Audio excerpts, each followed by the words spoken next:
If you love ancient history, then this is the channel for you. History Hit TV.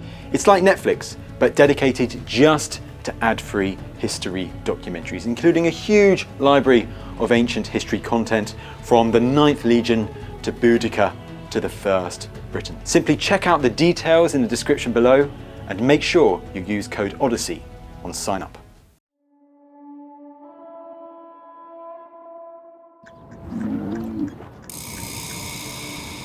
Camel, get up.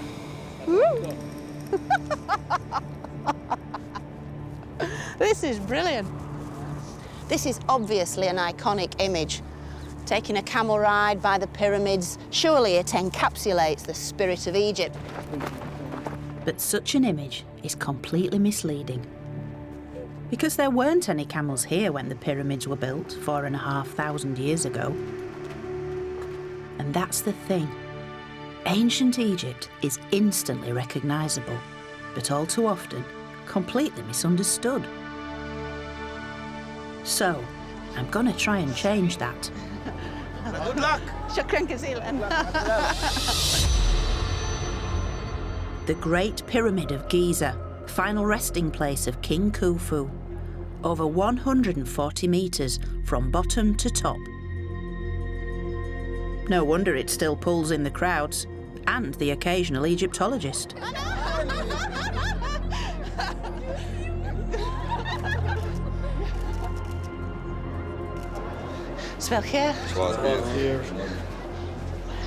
It's hard to really get it into words, but we are now entering into the depths of this iconic monument of ancient Egypt.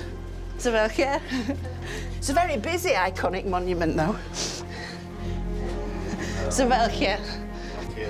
And as we set foot on this journey upwards, it's a brilliant metaphor for the way that the ancient Egyptian civilization literally rose up from the earth to a real zenith.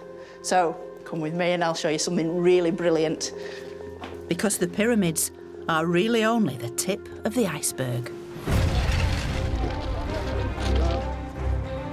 Oh, flipping out. So all this was a big city capital. Overwhelming in size. That is absolutely superb. In this series, I'm going to explore the story of what I consider to be the world's greatest civilization. More than 4,000 years of history that has shaped our world and left unmistakable marks that can still be read today. I'll be looking into every nook and cranny. From little-known tombs. It's staggering. I've never, ever been into a tomb quite like this before. To the hidden corners of vast monuments. It's like being on top of the world, isn't it? Now we are in the top of Karnak. So it's really no surprise that weird and wonderful theories about ancient Egypt crop up all the time. But what I find so amazing is that this most intriguing civilization was actually created by people not so very different from you and me. And that's the story I want to tell. A story full of secret treasures, dark deeds,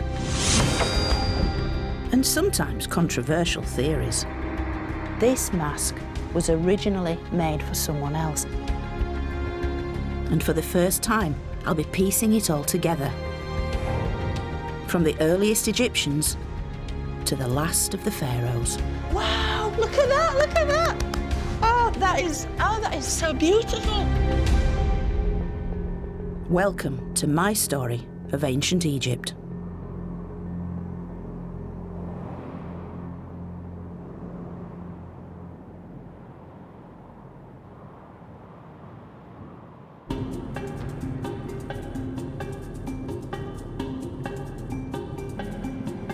The big question is, how did ancient Egypt begin? Where did the first Egyptians and their extraordinary culture come from? This immortal civilization was thousands of years in the making, so to pull it all together is a daunting task. But bear with me, as it's utterly fascinating.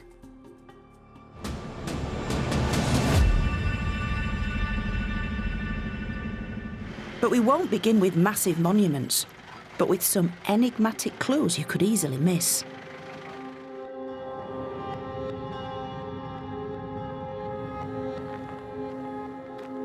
This is Sirte, around 100 kilometres south of Luxor.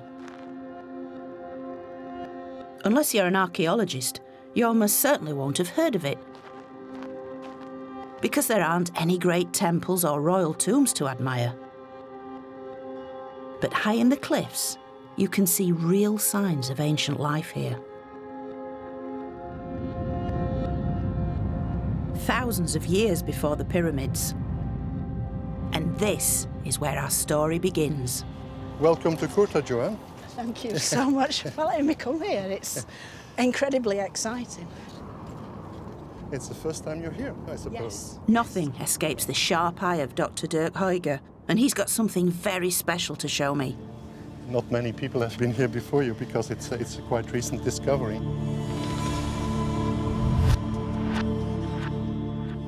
These carvings in the rock reveal an amazing story about the beginnings of Egyptian life. It's a 19,000-year-old picture gallery, complete with its own hippo. Back line, very short tail, hind legs, belly line, front legs, and the mouth is shown. Hippo is smiling, but then again, an hippo is always smiling.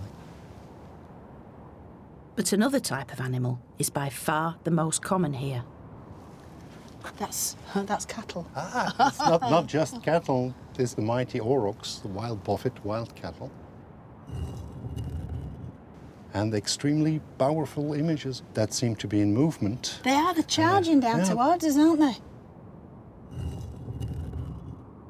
These wild aurochs were ancestors of the domestic cow.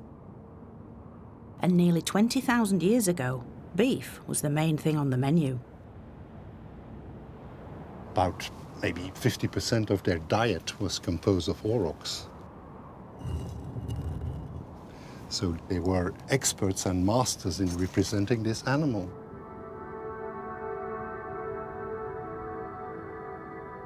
It's always high on the cliff, very prominent positions that give an excellent panorama over what must have been in the Paleolithic the hunting grounds of the people.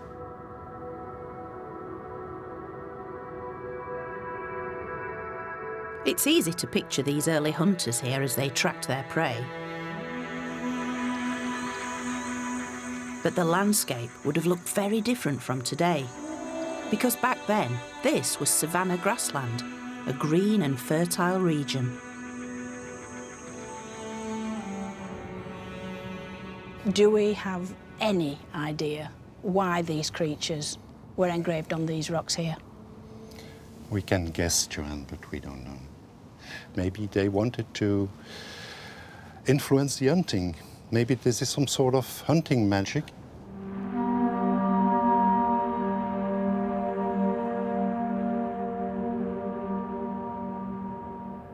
It really is magical to sit here and imagine Egypt's earliest nomadic people passing right through this spot and portraying on these very rocks the animals that they saw all around them. Human figures and boats joined the animals as the carvings became stranger and stranger. But these carvings are also the earliest glimpse of the amazing things to come.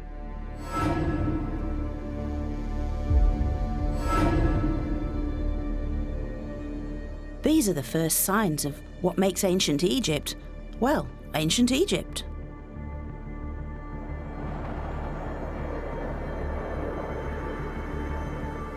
As for its ancient landscape, this evolved under dramatic circumstances.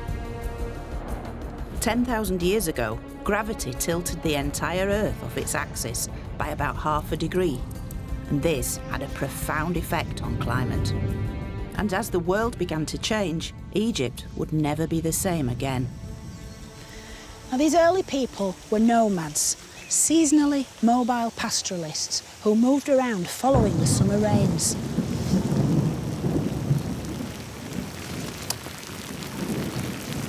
And these rains really were the vital, life-bringing force which created the greenery on which wild animals depended. But of course, with climate change, these rains began to dry up. OK, you can cut the rain.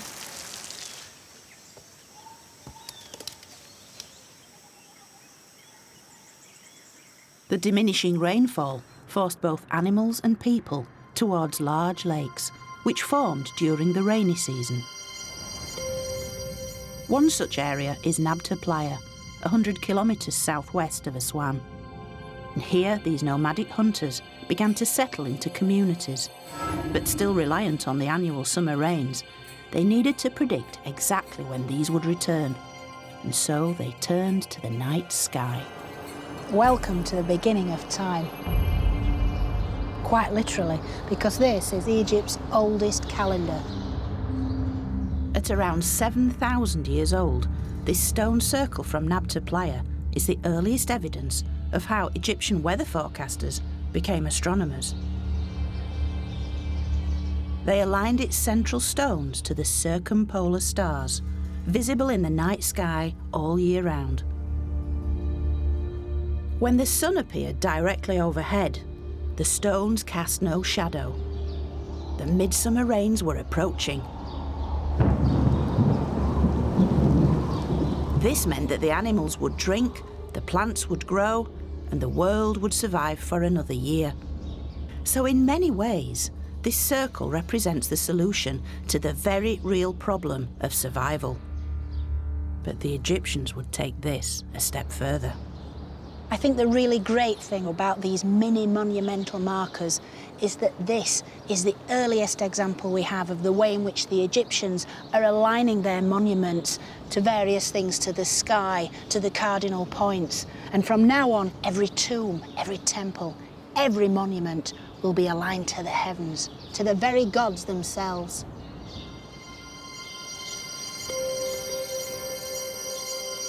If the stars and the rain were this closely linked, then this world and the next must be one and the same. Now this has been described as Egypt's earliest sculpted stone monument and dates from around 5000 BC. This chunk of sandstone was quarried over a mile away from where it was eventually discovered. This certainly suggests a kind of sense of community where people were already working together to achieve a desired aim. In this case, the stone was hauled into place, and then there are clear signs that it's been sculpted into a specific shape.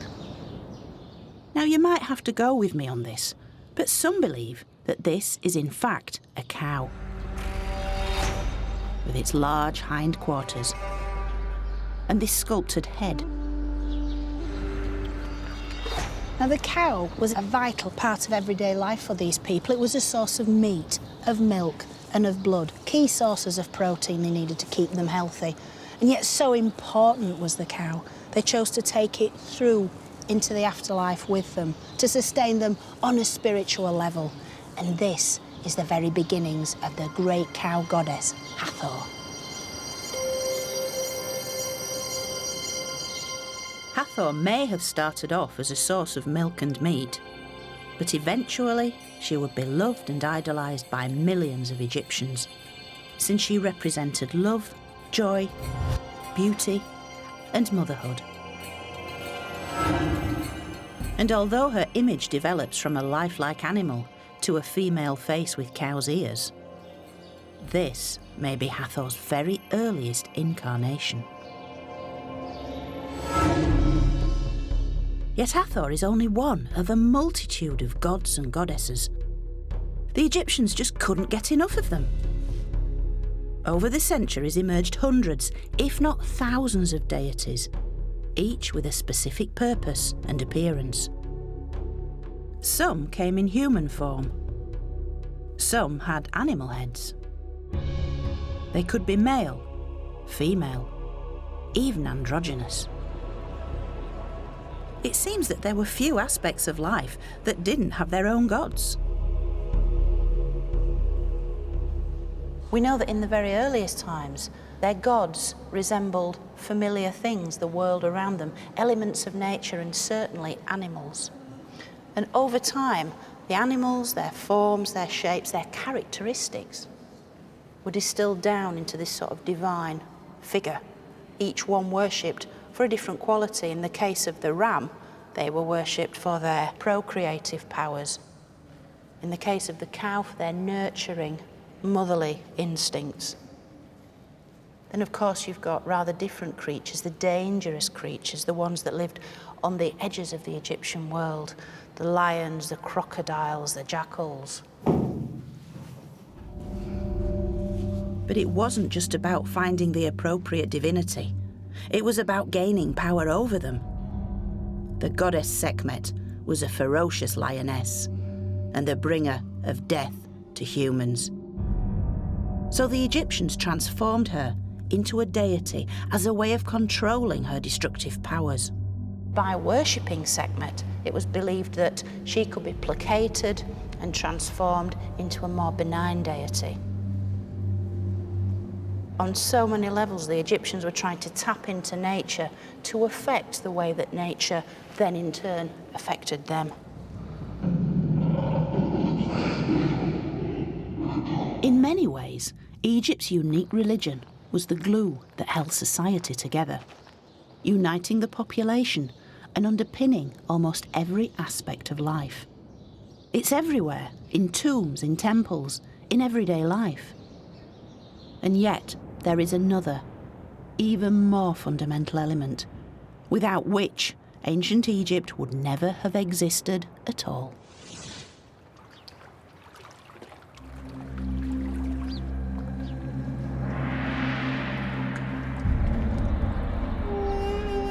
Later Greek historians famously observed that Egypt was the gift of the Nile.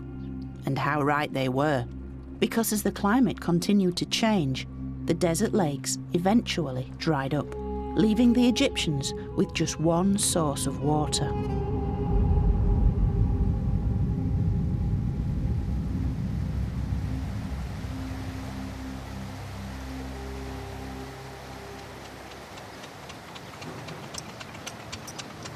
This is an incredibly special place. Located in modern Sudan, it nonetheless forms the very source of Egypt. For it's the place where two great rivers meet, the White Nile and the Blue Nile, which combine here to form the world's longest river, flowing from the heart of Africa and out into the Mediterranean Sea. For much of the year, the wide, lazy White Nile is the main source of water, until annual rainfall in the Ethiopian highlands swells the faster-flowing Blue Nile.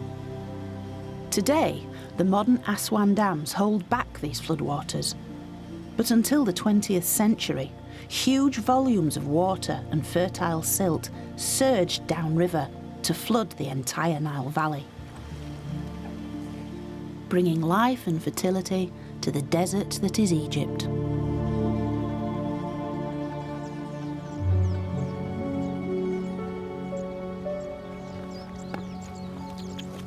This annual Nile flood was the single most important event in the lives of every ancient Egyptian, for its life-giving waters brought the nutrients and minerals which enriched the soil all along its banks, and this allowed agriculture to flourish.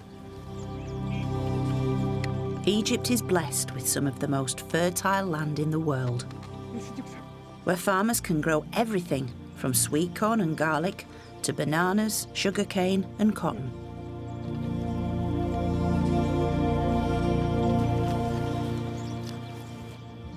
Badawi, it's quite intensive farming, isn't it? The land gives the people a lot, doesn't it? Yes, but we need to give the land also rest.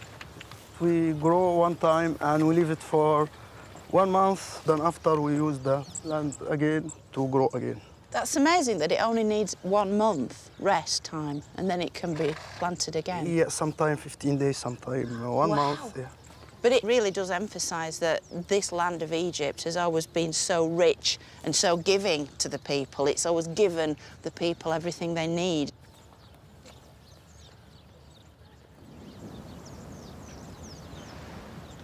And it's the Nile that turned this desert land into a paradise.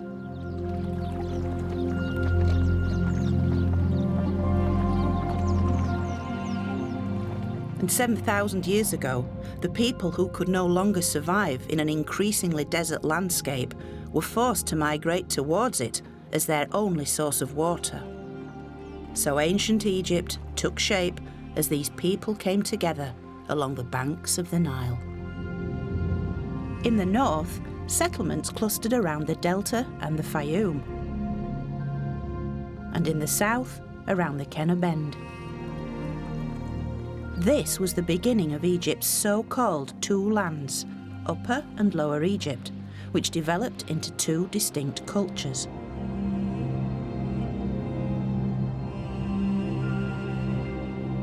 But what they both had in common was the astonishing fertility replenished every year by the miracle of the Nile.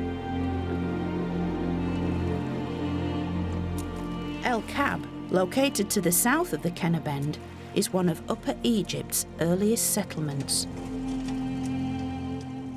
And while it may lack the wow factor of the pyramids, it's actually far more revealing to see traces of this amazing evolution. Because here we can see how a nomadic lifestyle was soon replaced by a settled social structure. And although it was a slow and gradual process, archaeologist Elizabeth Hart can identify each stage of this transformation. Sending ladders into small pits. Yes. Wow, you do work in an enclosed space, don't you? But it's much cooler down here. It's lovely, actually. So down at this level, we have sterile soil where nobody lived. And then starting around 4200 BC, are layers of silt from the Nile flood, followed by wind-accumulated sand. And then another layer of silt, and then more sand. And here you can see it really well. A thin silt layer from the Nile coming up and flooding, and then the sand. And over here, we have a hearth feature. So this tells us that humans were actually living on these and coming into the Nile Valley and then moving back out.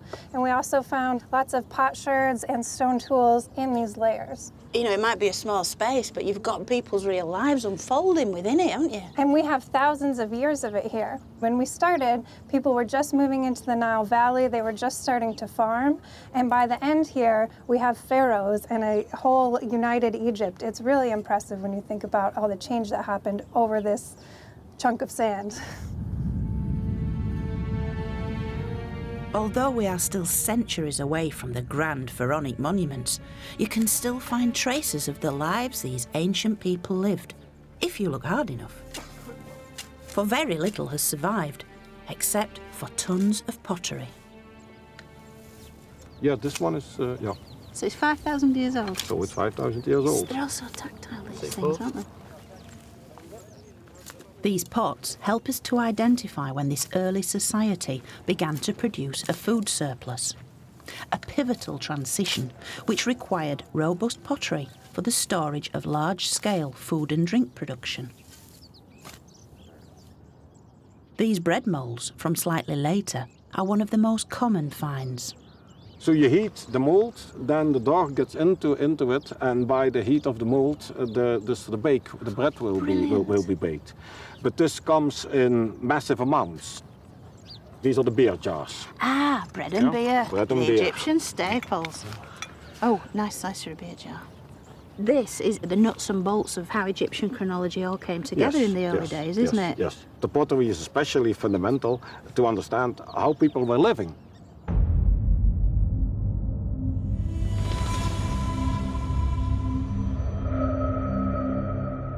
Yet in Egypt, living was only half the story.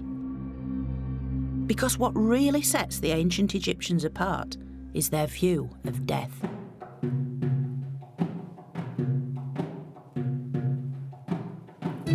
To them, death wasn't the end of life, but a new beginning.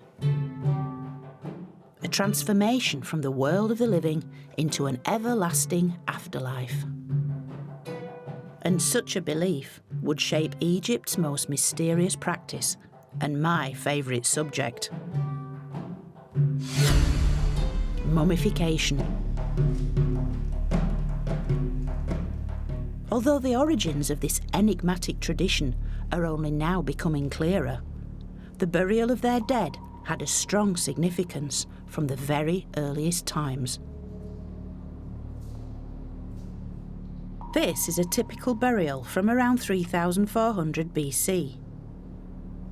The body is curled into the fetal position and here placed within a reconstructed pit grave, surrounded by the belongings he might have had in his earthly life, like pottery, jewellery, and a palette for preparing cosmetics.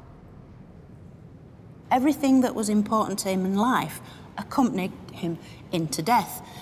And I think that's quite significant because it shows that already 5,500 years ago, the Egyptians wanted to take it all with them. They clearly believed that something happened beyond death.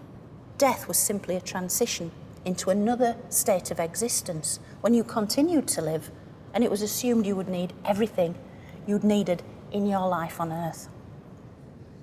His body was naturally mummified in the hot desert sand, but its placement here may not have been accidental. Because even when dead, the body had to be preserved in order to house the soul for eternity. A skeleton simply wasn't good enough. Skeletons, bones, they are very, very anonymous. And yet, when the soft tissue, the skin, the hair is all present, we are ourselves. And that's exactly what this individual represents. Being face to face with one of the very earliest Egyptians gives us insight into the development of their ideas about the afterlife. It started off as a practical thing, burying the dead in a relatively small space, bundled up, and then it developed these layers of kind of like the symbolism, the fetal position, this idea in rebirth into the next world. It's almost like the seed from which the Egyptian funerary belief system evolved. This is the very beginning of a process which would be repeated a millionfold throughout Egyptian history. It's this combination of the esoteric underpinned by the practical, which really does sum up the Egyptians in a nutshell. From the very beginning, the Egyptians were masters of making sense of their world, no matter how complex and mystifying it might seem to us. And this same ability to bring order is also found in the way they structured their early society, adopting levels of bureaucracy that border on the obsessive. In the ancient city of Abydos, the site of Egypt's first royal burial ground, archaeologists found the origins of a system that we still have to put up with today. It's most fitting that this city of death was the find spot of the earliest means of calculating that other great certainty, taxes.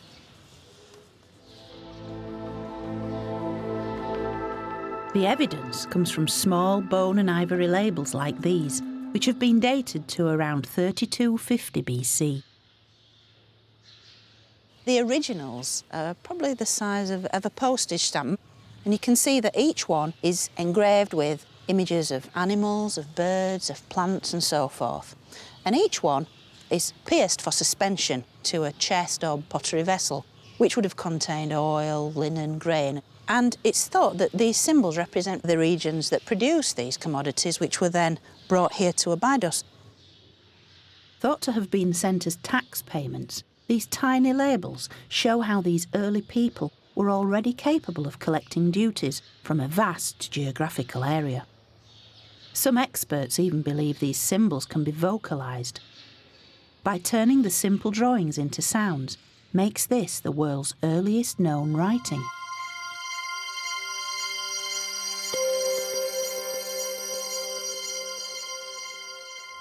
Now, isn't it interesting that the world's earliest writing wasn't developed to express some great outpouring of emotion or express grand passion? It was simply a means of calculating taxes. These symbols soon became a sophisticated writing system of elegant signs we call hieroglyphs, which means sacred carvings. And these signs represented every aspect of the Egyptian world, which were only translated in 1822 with the discovery of the Rosetta Stone.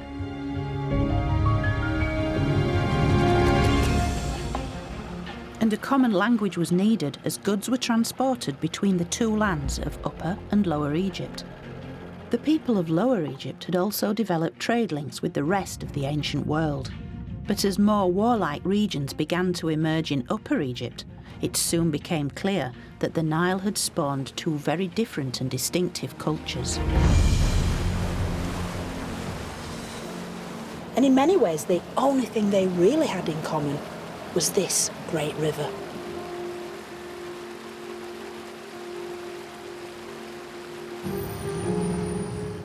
The inevitable clash between these cultures is recorded on what many consider to be ancient Egypt's founding document. Taking the form of a giant ceremonial cosmetic palette, this is an exact copy of the original Narmer palette. And however idealised and embellished, it depicts the pivotal moment when the southern king Narmer defeated his northern enemy. A split second after this mace comes down onto this northern enemy's head, and he's executed, he's killed, he is no more, Narmer himself remains, the first king of a united Egypt. And what this means is that the whole of the country is now united under one man's rule. He is setting himself up quite literally as the god king, as the one central figure at the very pinnacle of the pyramid that forms Egyptian society. And from him, everything else flows. Egypt is now the world's first nation state.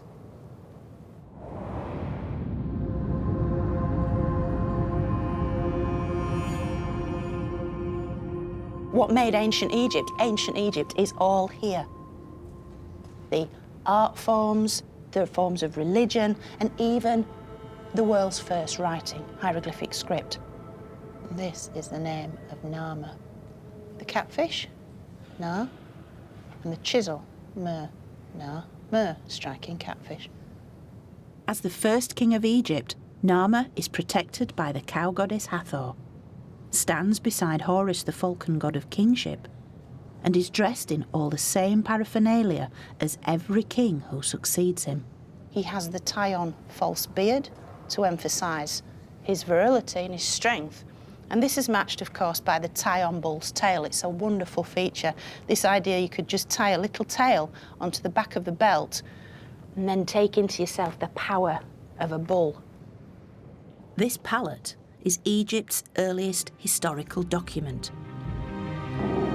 It's the blueprint of how every future pharaoh will be portrayed in the company of the gods. Yet perhaps most significant is Narmer's smiting pose. This powerful image, with the mace held high, will be endlessly repeated throughout Egypt's long history. This is a horrible way to die, to have your brains bludgeoned out. And yet, even this, the Egyptian artist can show in an almost ballet-like pose. It's been sanitised, it's been elevated to a piece of art, and yet the message still gets through.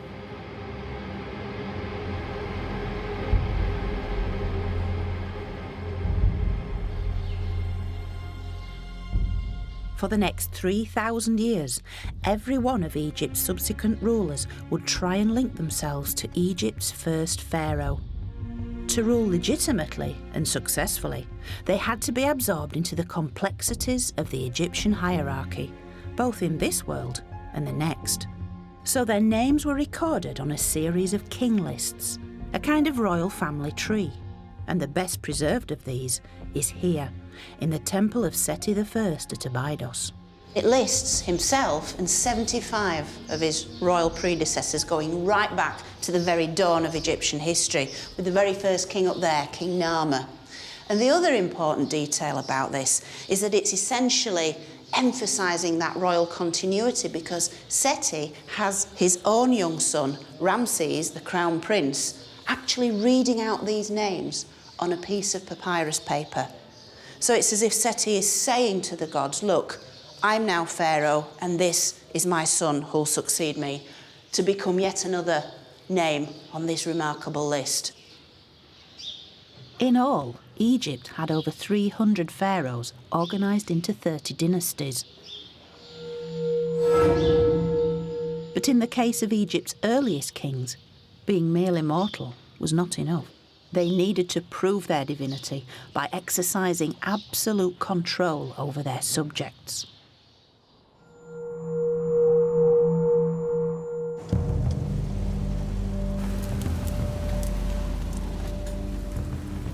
And the evidence for this was found in the desolate desert surrounding the ancient city of Abydos.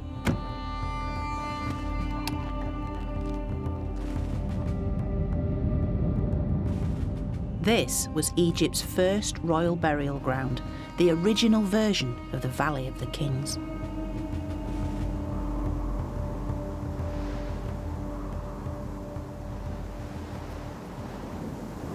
Now, being here, you get a real sense of the importance of this place for the ancient Egyptians. For as the wind funnels down this valley and swirls around the sand, if you listen very carefully, you can hear a whispering sound.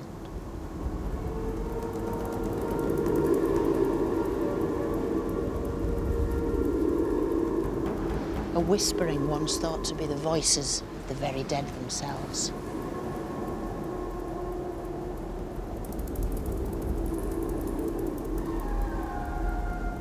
And here, Egypt's earliest kings were laid to rest within huge subterranean burial chambers. Like this, the location of the final resting place of Egypt's third pharaoh, King Jer, one of the largest and most complex tombs of the first dynasty. And although it's been recovered in sand, it clearly demonstrates the power that Jer still wielded, even in death.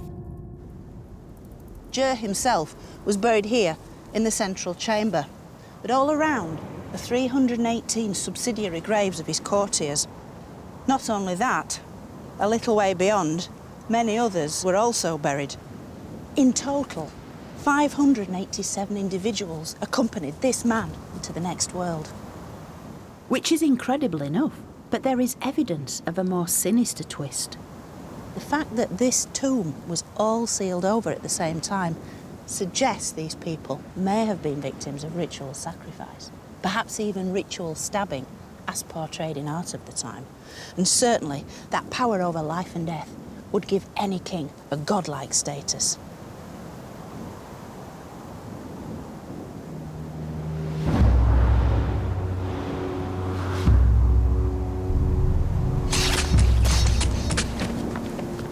Now, later kings seem to have realised that killing all their courtiers in one go was not the best use of people who were a precious state resource. After all, who'd be around to make the next king his cup of tea? Although this cruel and short-sighted practice of ritual killing soon died out, it had nonetheless demonstrated that Egypt's rulers had complete control over their subjects. An essential step along the route towards building the pyramids and indeed Egypt itself. Welcome. Yet the Egyptian people were not slaves. By this time, Egypt was a land of plenty, where all could enjoy its bounty, both in life and in death.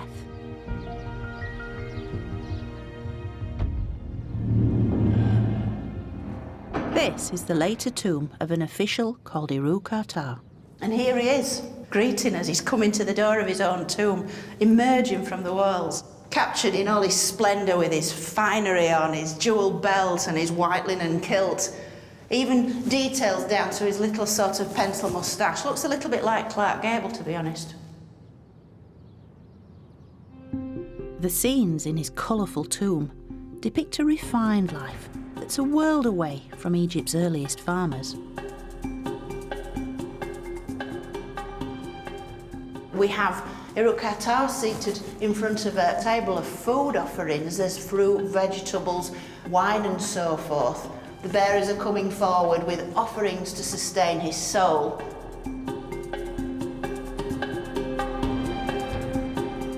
Irukatar was the royal butcher, an important member of court.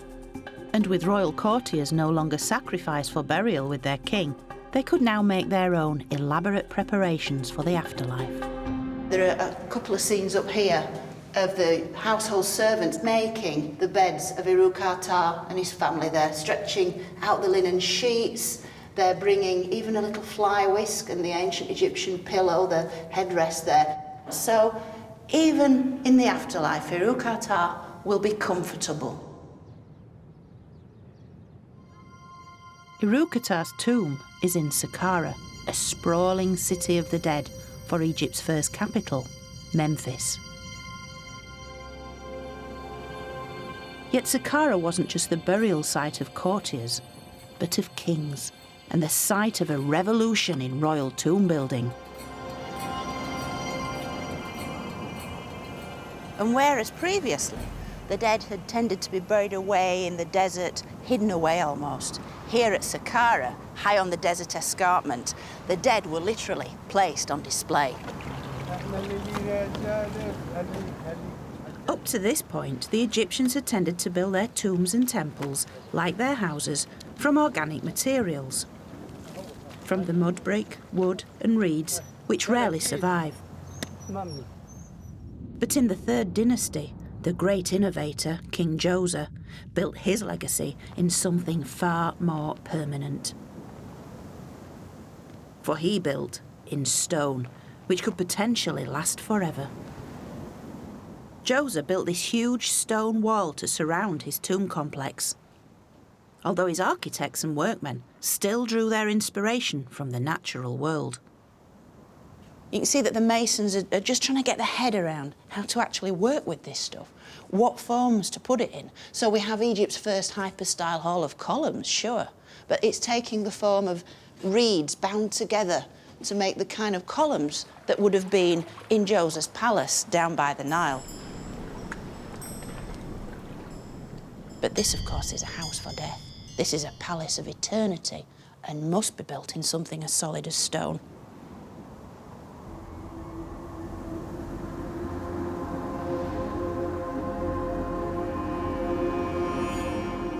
At the rear of his complex is an intriguing stone shrine where I can come face to face with King Djoser himself. The shrine looks like it's suffering a severe case of subsidence, and yet the Egyptians purposefully built it on this very definite tilt. It has these two holes here where modern tourists can see Djoser. But Djoser can see them. He can actually see beyond them, because this faces true north. It faces the northern stars, which the Egyptians called the imperishable ones. And so at death, Djoser's soul could rise up and merge with these stars, so he too would be imperishable, and he too would never die.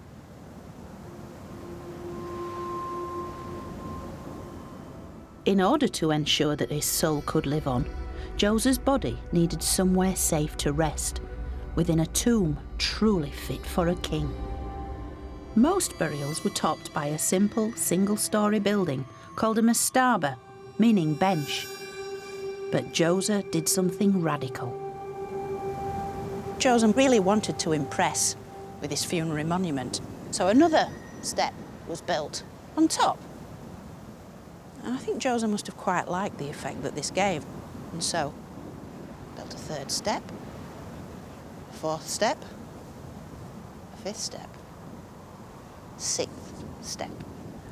When they stood back and looked, they realised they'd built Egypt's first pyramid. Pretty impressive. The step pyramid stands over 60 metres tall and still dominates the Saqqara landscape. At the time, it was the largest building on Earth, reinforcing Djoser's status as a living god in the grandest of ways. It certainly secured his place in Egyptian history, with ancient visitors flocking here to marvel at his achievements. Now, Djoser had created a true landmark, but it also created Egypt's first tourist attraction. If you come with me, I'll show you the evidence. Because in here we have what many tourists still leave today, appreciative graffiti. And this is the original handwriting of a couple of ancient visitors from around 1300 BC who were so impressed by what they saw. They described Djoser's pyramid as if heaven were in it, and they credit Djoser with being the inventor of stone.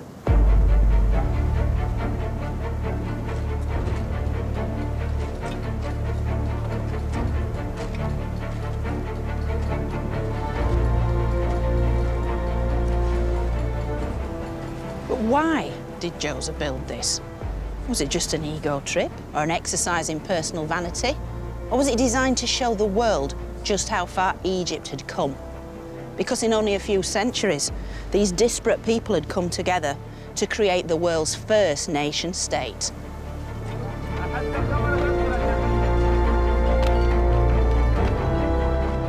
Egypt was now an unstoppable powerhouse, a nation unified both politically and culturally under a single ruler whose authority was limitless. Yet it wasn't just the king who could achieve immortality, for the man who designed and built Djoser's pyramid was destined to become even more famous than the pharaoh he had served.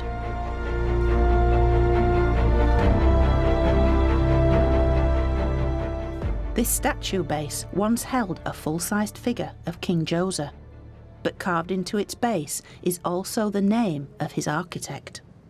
And here we can see it with this reed, the owl, and then the little mat with a little bread loaf on, which reads Imhotep. And here he is, the man himself. Although most likely a commoner by birth, Imhotep rose through the ranks to become one of Egypt's most powerful officials. He was made the royal chancellor, the prime minister. He was even made high priest of the sun god. He was the ultimate local boy made good, because he then gained a reputation as an academic, as a great healer, and he was famous the length and breadth of Egypt. He was ultimately worshipped as a god. Imhotep represents the ultimate in social mobility, a kind which was certainly possible within Egypt's unique society.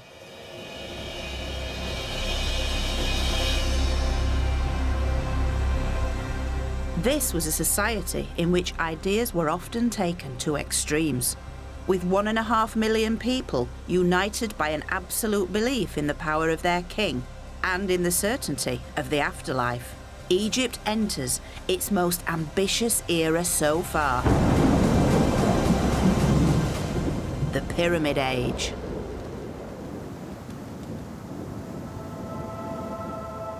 Over 130 pyramids would be built across Egypt, and they represent the zenith in royal tomb building.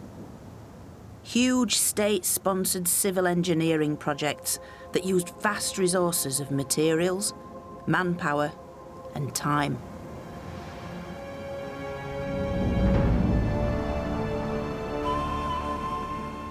The largest of all, the Great Pyramid of King Khufu, which took over 20 years to build.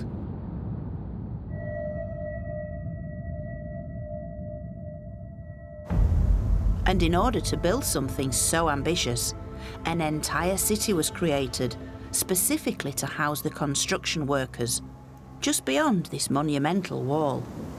It's known as the Wall of the Crow, and it separated the silent, sacred space of the dead from the busy, bustling city of the pyramid builders.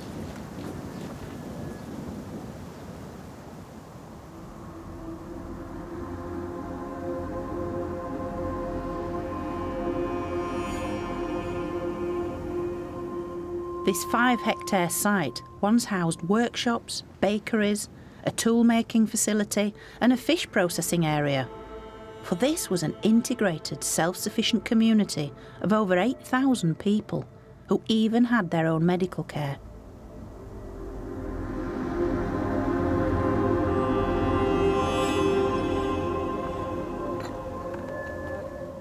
Anthropological archaeologist Dr. Richard Redding has been excavating the site since 1991. Where we are now, this is kind of a big workshop, a big industrial park where there's lots of activity going on. Out here, they're probably producing granite statues, maybe granite columns. We find tools out here for polishing the granite. We find tools out here for chipping at the granite. It's very well planned. We have 3 streets. We have North Street, Main Street we're on, and we have South Street down there. So we're walking down Main Street? You're walking down Main Street. The pyramid workers live cheek by jowl in 2-storey barracks. You would have walked in, you would have been in a very quiet, dark, long, narrow room. This is where they would have slept.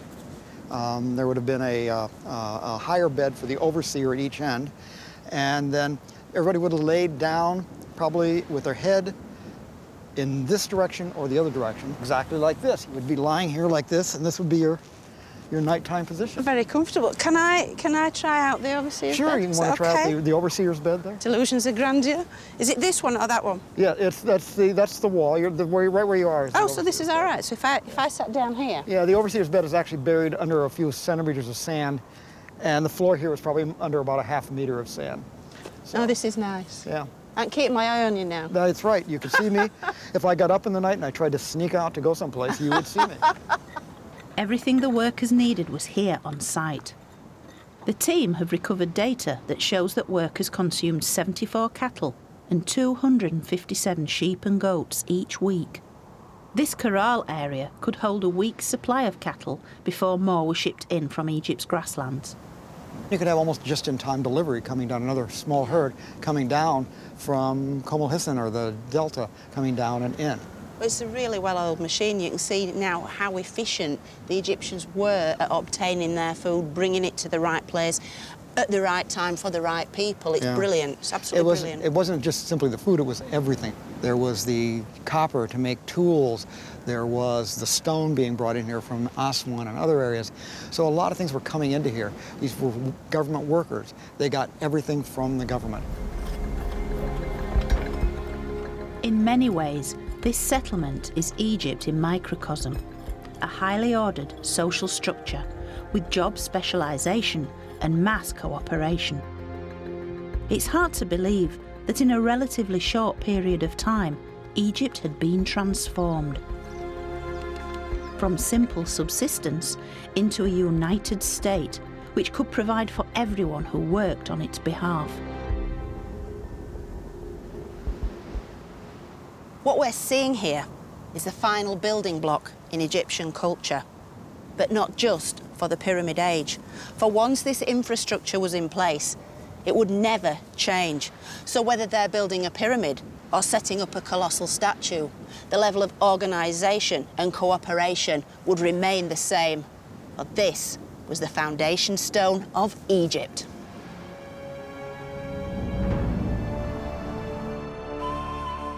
The pyramids are eternal testament to just how powerful Egypt had now become. And in many ways they are Egypt at this time, dominating everything around them on a gigantic scale.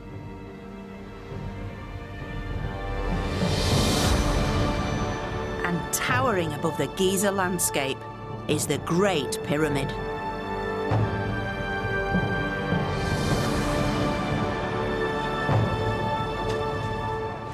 It took around 20,000 people to set in place the 2.3 million blocks of limestone. It remained the tallest structure anywhere in the world for 3,800 years, until the building of Lincoln Cathedral spire in 1300 AD. It's a phenomenal achievement for any civilization at any time. But for me, its exterior can't compare to the sense of wonder once you venture inside. The roof of the Grand Gallery passageway is built of multiple layers of enormous limestone slabs, rising over 8 metres high. Massive, massive blocks of masonry built on a godlike scale. That's surely what Khufu wanted. I sincerely hope Khufu's eternal resting place was rather less congested than it is today. but it still gives a real atmosphere of the busyness that must have been here on a daily basis. These guys were hauling massive, massive blocks, hundreds of feet up, literally into the air. These guys were magicians. Just look how brilliantly these courses have been laid. These are perfect. I defy any modern architect to be able to replicate this using the tools that the ancients had at their disposal.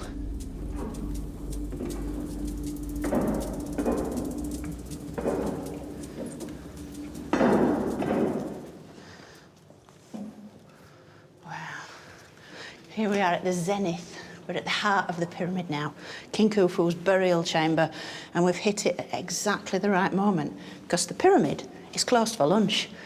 So we've got the whole place to ourselves, and you really get a sense of the sanctity of this divine mausoleum.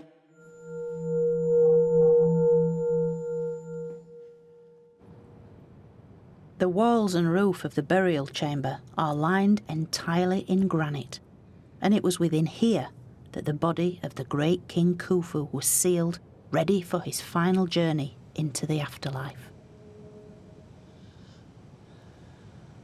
We're at the heart of the pyramid in terms of its architecture, but we're literally in the heart of ancient Egypt. I feel like I should be speaking in a whisper because the acoustics are so extraordinary. It's a sterile, plain, stark room. It's pretty much like a bank vault. And when you think about it, that's exactly what it is, because it once contained Egypt's greatest treasure, the mummified body of the god king, which contained the soul, not only of Khufu, but of all the generations of pharaohs, stretching way back to King Narmer. Forget the jewels, forget the gold. Egypt's real treasure was in here. And it's the first time I've ever been in here without crowds and crowds of other people. And speaking now, the sound of the voice reverberating around immediately takes you back 4,500 years to the day of the funeral, to the sacred words the priest would have chanted to revive the soul of the god king. It's miraculous, it's a wonderful, spectacular place that affects every sense, visually, audibly. In every sense, it's beyond words, really.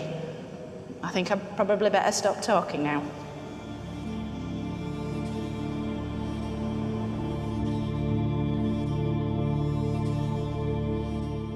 So now all the elements that made up ancient Egypt were in place.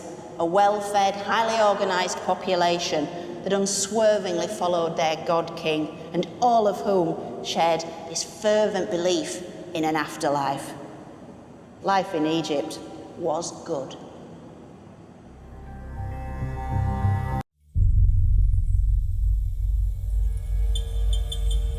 With its mighty pharaohs, multiple gods, and magnificent art, it's easy to think that ancient Egypt was always powerful and successful. But there were also darker times: conflict, civil war, famine, and an overall feeling of catastrophe. And the only way it could survive was through its own resilience and the strongest of leadership. Now this is Sesostris III, who ruled Egypt almost 4,000 years ago. He's strong and he's muscular, everything a pharaoh should be. And yet look at his face. His scowling features have been interpreted to suggest his harsh rule, and his large ears, his ability to hear any plots against him. Sesostris embodies the way Egypt's monarchs ruled during its turbulent times. This king controlled his enemies through a series of military fortresses and through magical curses. But this is a new era in Egypt's history, not only ruled by military power, but by fear and suspicion. and Egypt's darkest times threatened to destroy its entire civilization.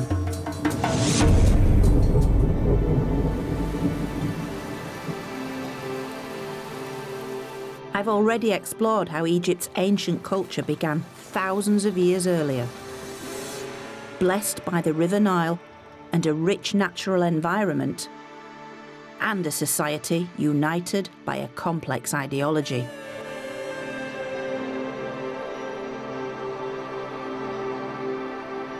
But in this episode, we'll see how the massive self-confidence of the Pyramid Age was not to last, as a dark age brought this civilization to the brink of annihilation. Make no mistake, this is the home of the dead, and we're in amongst them. These were times of famine, civil war, and anarchy. Kings have been reduced to something on a minuscule level.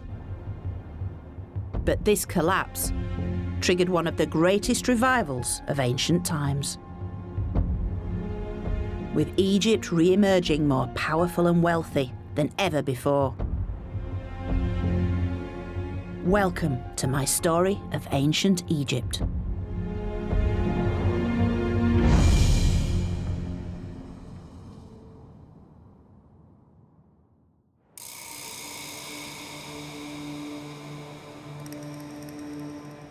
Saqqara, where Egypt's great Pyramid Age began. But among its glories, there's also evidence of a far less well-known side to Egypt's story.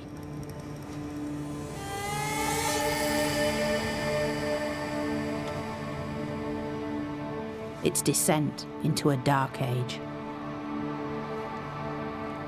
The zenith of Egypt's Old Kingdom was the Great Pyramid at Giza, and only 200 years later, King Unas Causeway was created. It might not look much today, but it's the highlight of Unas Pyramid Complex, a 750-metre-long causeway which symbolically connected life and death.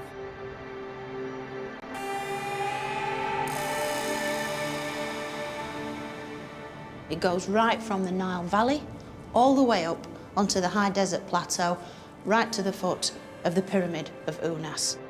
So it would have been used for his funeral procession, but it would also have drawn up that life-giving force from the valley below up to the city of the dead here at Saqqara.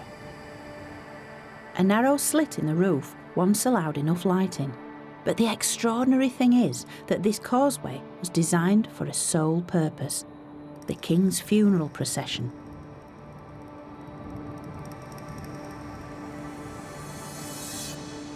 Carved upon its walls are scenes revealing both sides of life, the forces of order and of chaos. It first portrays an idealised version of Egypt, a time of plenty. Here we can see typical scenes within an Egyptian temple or funerary context, scenes of the rich bounty of Egypt, all the fruit, the vegetables, the crops, the meat, the fish, all the wealth of the natural environment of Egypt, which was all obviously brought to the land through the good offices of the king, the bringer of all bounty, the intermediary with the gods. But also this causeway contained something rather more disturbing, evidence that dark forces were at work. Further on down the causeway emerged a counterpart image, the flip side of bounty. An image so unusual, it's now displayed in Saqqara's museum, and it really is one of ancient Egypt's most haunting and revealing works of art. Here we see these dark forces at work. What we have are two rows of emaciated victims of famine. These poor people, they're weak with hunger, they're falling down, they're suffering. And this is basically ancient Egypt coming face to face with reality, because these are believed to be the Bedouins who inhabited the desert fringes of Egypt. So it's as if this kind of idea of suffering, the forces of chaos, are on the periphery of Egypt, but they're getting ever closer to the Nile Valley. Egypt is starting to waken up to the fact that chaos isn't all that far away. This is ancient Egypt beginning to suffer. Such gritty realism had rarely been portrayed before. Chaos, depicted as the suffering of real people. This isn't happening in some esoteric realm of the gods, where chaos is sort of portrayed as some sort of disparate magical force, very detached from reality. This is reality.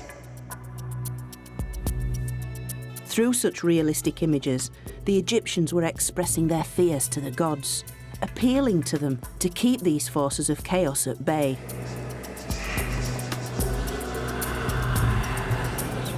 But instead, the starving famine victims would turn out to be a chilling omen.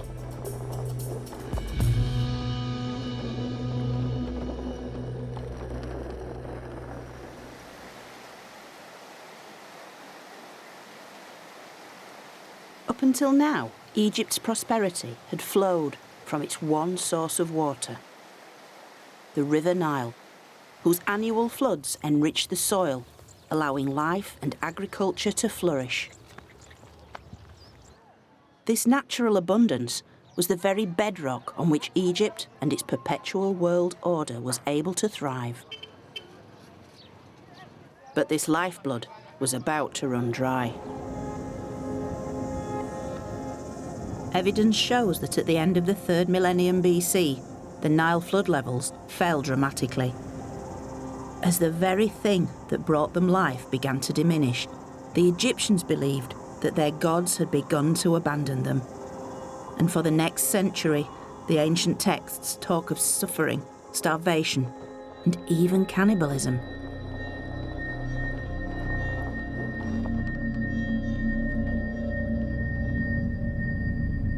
Traditionally, Egyptian society had been built on the belief in the divine power of its kings.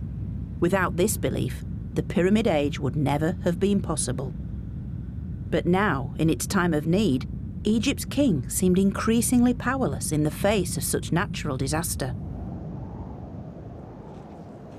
And this would come to a head with a ruler who was well past his prime. Claimed to have lived for 100 years, he was Egypt's longest-lived monarch, King Pepi II.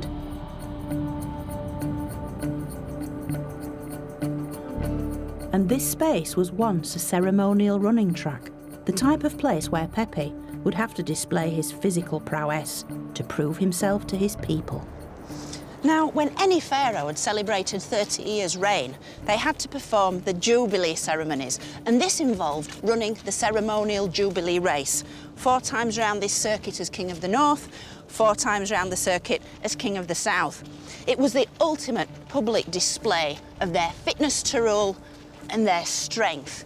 It really showed who was in charge of Egypt. But that's where Pepi's advancing age would eventually let him down. Of course, when Pharaoh was relatively young and fit, this would have been a great celebration. But in the case of poor Pepi, then in his 90s, it became all too clear that Pharaoh was no living god, and this really undermined the whole concept of what it was to be a pharaoh. Clearly as mortal as his subjects, any natural disaster must have seemed the fault of this less than superhuman king. And this combination of a weakening pharaoh and failing harvests led to rapid decline. Ancient Egypt now faced its first major political crisis. For the power and apparent divinity of the pharaoh that had been so very important in the Pyramid Age had now vanished. Everything that bound Egyptian society together had begun to fall away, and Egypt was plunged into a dark age.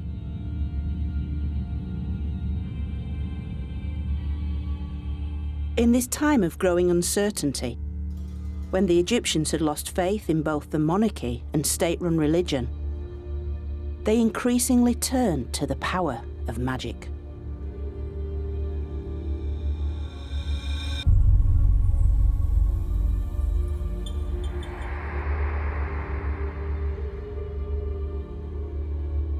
This is a rather unsettling thing. It's an ancient Egyptian mask. It's almost 4,000 years old, and it's made of linen, covered in a thin layer of plaster, and then painted predominantly black with colours picked out on various features. Of course, the Egyptians are well known for making elaborate arrangements for their afterlife. The death mask, placed over the mummified body, recreated the features of the dead to make them recognisable to the gods. But this mask is different. It was made to be worn by the living. And we know this because of the very distinctive eye holes, which you can see there. And this would allow the wearer to see around them.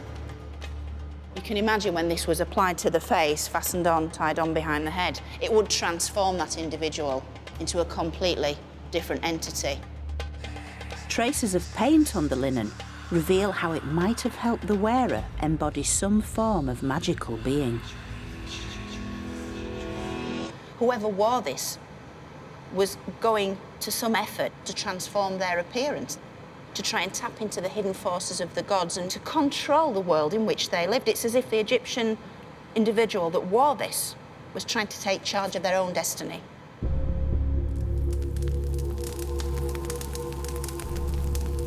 But the mask isn't the only evidence of magic.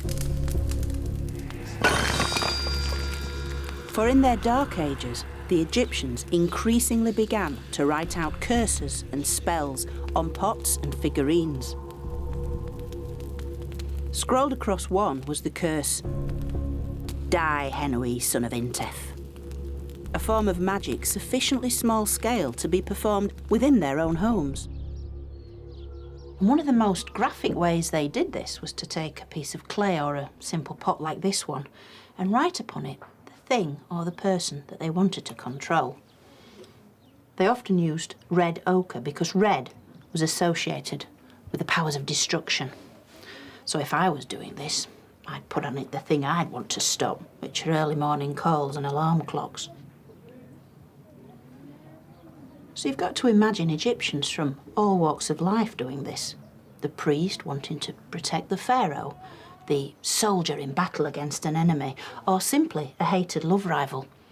So all sorts of Egyptians could be on the receiving end of something like this. And then, to activate the curse, they smashed the pot.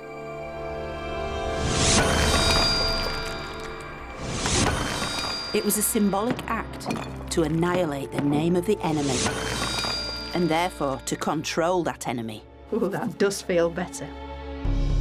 Not unlike voodoo, such practices are found in many ancient cultures, and Egypt was no exception.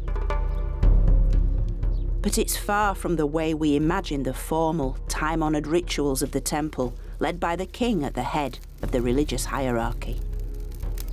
This is an Egypt that's becoming more suspicious, more fearful, and more aware of the threats to their world, natural disasters, political breakdown, and foreign powers.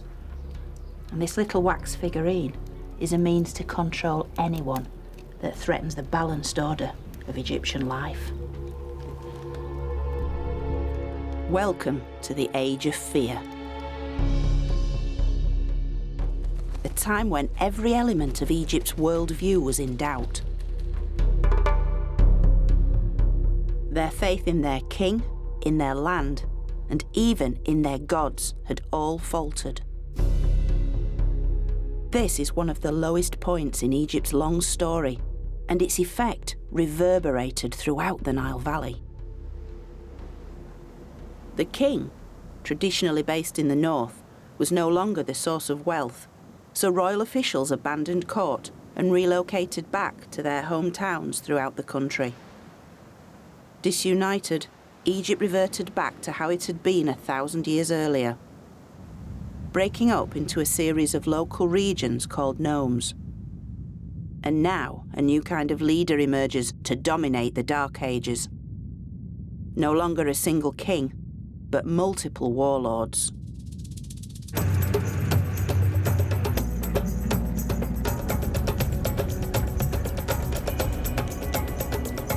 And we know much about one of them because he left his detailed autobiography in his rock-cut tomb at Moala, well away from the usual tourist sites.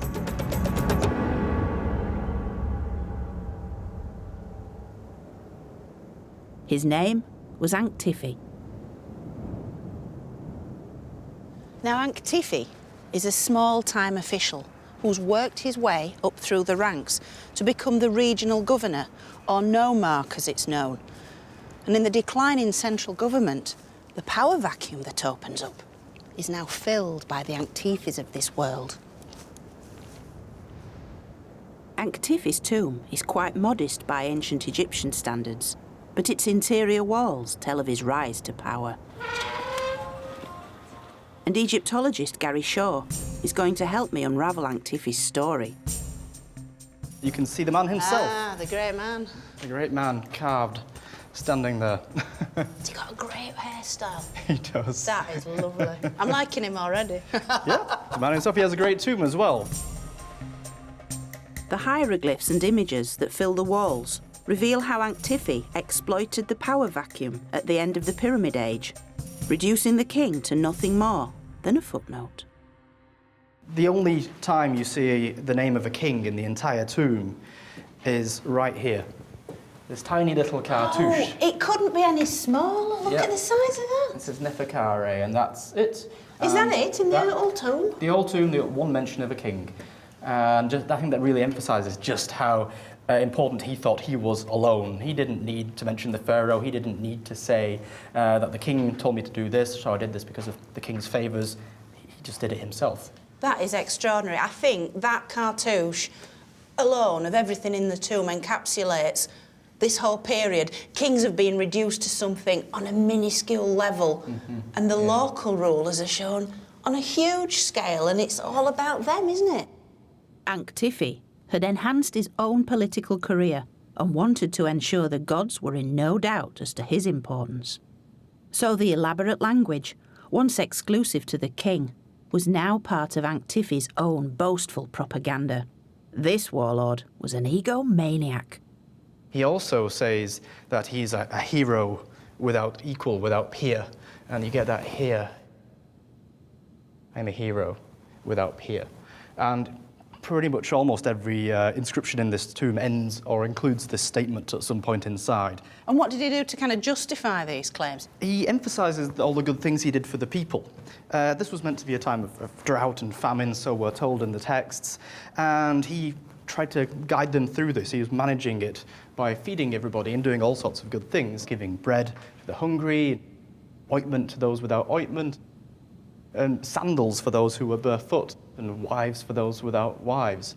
So it's basically telling us about a time of turmoil. Yeah, but he's probably just over-exaggerating, because the more he exaggerates just how awful it is, the more great he looks when he says, well, these are the nice things I did for everybody. Yeah. And you get this here, he talks about the entire South dying from hunger. Oh, look at that. That's a really graphic hieroglyph. I love that. The guy falling over, yeah. Dead body. He's definitely dead. Yes. But then it gets even worse. It says that every single man is eating his children. He didn't allow this to happen in his nome, of course. Where he lived, everything was fine. And at the same time, he's also a fantastic warrior, we're told over inevitably. Here. How did I know that was coming? Yeah, absolutely, yeah. These texts on this particular column talk about his abilities as a warrior. In his biggest boast of all, Ankh-Tifi, the local hero, almost claims the status of a god. I am the beginning and the end of mankind, since nobody like myself existed before, nor will he exist. In Egypt's Dark Age, warlords like Ankh-Tifi had replaced the real kings of Egypt. And Ankh-Tifi's delusions of grandeur, so vividly expressed inside his tomb, are even more emphasised on the outside because he chose burial inside a rock shaped like a natural pyramid. He wanted to be the local pharaoh. And in a way, he was, because whoever fed and protected the people also led the people. But as the power of warlords like Ankh-Tifi grew, so did the conflicts between them. And over time, As they either defeated their neighbours or formed alliances with them, two separate dynasties of warlord kings emerged. One in the north at Heracleopolis, where they wore the red crown of Lower Egypt, and one in the south at Thebes, symbolised by the white crown of Upper Egypt. Egypt was a divided kingdom of two lands, and between them lay a war zone.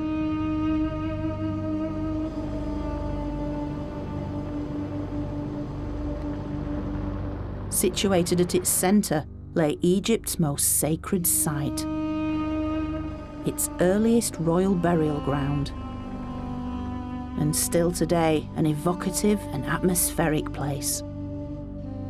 This was the resting place of Egypt's first kings, whose mummified bodies were buried in elaborate burial chambers beneath the desert floor.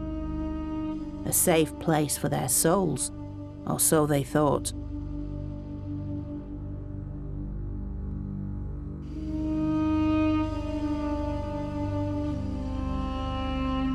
But hostilities between the two warring factions were about to plumb new depths of horror, with an assault so blasphemous it would change the face of Egypt forever. One of the most violent acts was recorded in later texts as the vile deed, for the northern warlord kings, fighting their southern opponents here, actually desecrated these royal tombs. For their troops set fire to the tombs and destroyed the royal mummies. At a stroke, Egypt's physical link to its ancient past was severed. Such an act of desecration was completely unimaginable, and the Egyptian people were rightly appalled. Although the northern kings deeply regretted what their troops had done, the destruction was irreversible, and the origins of Egypt's royal past lost forever. Of course, the problem with such times of destruction is that there's very little left of them for us Egyptologists to find. But clues do remain if you know what you're looking for. Today, what's left of the violation of this royal burial ground is surprising. Thousands upon thousands of broken pots. Although most are not part of the destruction itself, they represent centuries of atonement for the loss of Egypt's physical connection with its past.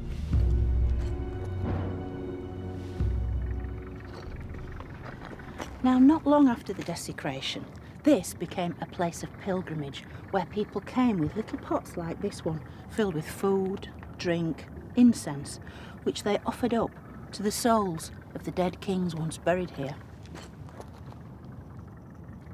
It was believed that at death these souls of the kings had joined with the soul of Osiris, god of the dead. And as this place became a site of pilgrimage, it's as if the people of Egypt were trying to make amends for the desecration of the past. Egypt's spiritual connection to its royal ancestors was all it had left after the northern warlords had destroyed their physical remains. And the desecration soon provoked violent retaliation.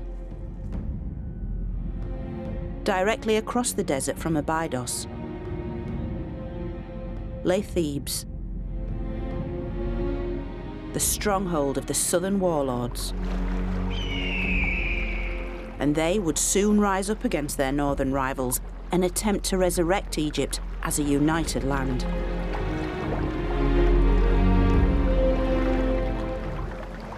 Back in 2000 BC, Thebes was a one-donkey town, and yet its warlords had two distinct advantages over other leaders.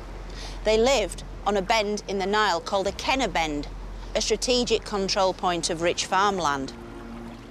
And their local god was Montu, the god of war. The warlords of Thebes would reunite Egypt, and one in particular came to the fore. His images were carved into the walls of his Theban tomb complex, and his name tells us much. This is the Theban warlord, Montuhotep. And there's a real clue as to what was happening at this part of Egyptian history, because his name, Montuhotep, means the local war god Montu is content, because Hotep simply means content and happy. So, if the war god was happy with Montuhotep, this means that he was a very powerful military figure. And this is a wonderful scene. There are a lot of little clues here to tell us what's going on. And if you look really closely, you can see hands embracing him, flanking him at his back, at his front, around his middle. He's been embraced by the gods, chief amongst whom is Montu himself. And there he is. He's nose to nose with the king. He's giving him the breath of life and infusing him with his own divine power. It was the power of victory, one that finally brought an end to Egypt's first dark age. Montuhotep really did live up to his name as a true son of the war god, because he took his armies north, he conquered the north, and he reunited Egypt. But best of all, he's got the red crown on. And this is the red crown of the north, because Montuhotep is declaring to the world, I might be a southerner, I might be from Thebes, I should be wearing the white crown, but look at me now, I have the red crown. I am the king of the north and the king of the south, and I have reunited Egypt. As Egypt's new king, he became Montuhotep II. But his victory came at a high price. The grim details of what his soldiers went through can be found on Thebes' west bank at Deir el-Bahri.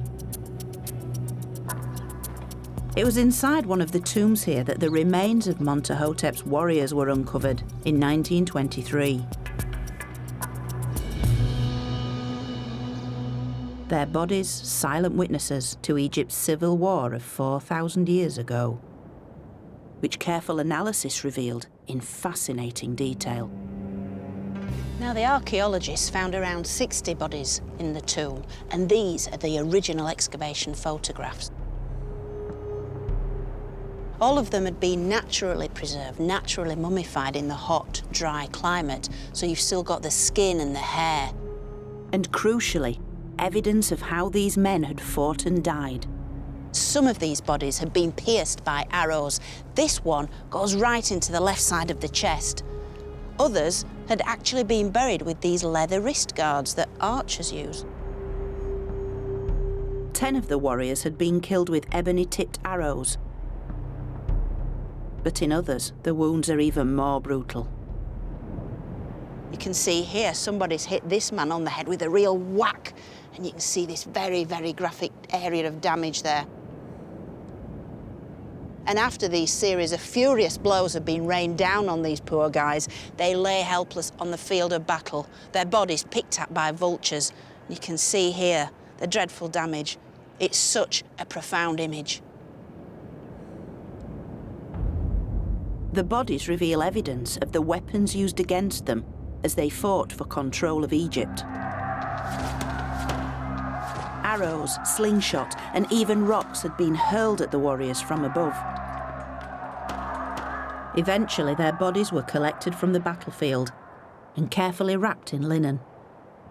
This linen bore the insignia of the Theban tomb complex, belonging to their leader Montuhotep. But just as significant as the bodies themselves was where Montuhotep chose to bury his fallen heroes. Today, the warrior's resting place is a little-known sealed tomb. But 4,000 years ago, Montuhotep honoured his dead soldiers with a burial amongst the graves of his highest officials, making them part of his monument to victory. The new king had created what could well be the world's first known war cemetery. Now, I'm lucky enough to have been given special permission to see Montuhotep's soldiers for the first time.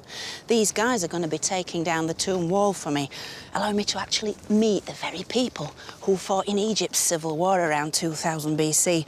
So I am very, very excited.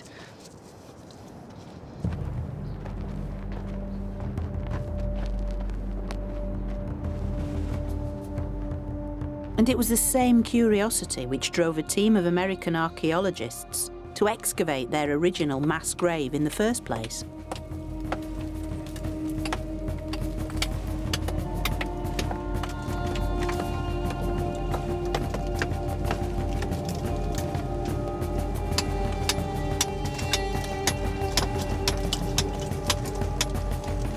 now reburied in a neighbouring tomb. The bodies of Montahotep's soldiers have rarely seen the light of day since their discovery over 90 years ago. كله تمام ولا؟ كله تمام. شكراً جزيلاً. شكراً. مية مية. Now this is really, really super frustrating, but in the interests of health and safety, I can't go in there immediately, much as I really want to, because all the stale air's built up as the wall's being sealed, and we've really got to let this out with all the fungal spores and the bacteria and everything else that's so detrimental to health. Early Egyptologists tended to rush straight in and risk the so-called pharaoh's curse, so a little waiting is essential.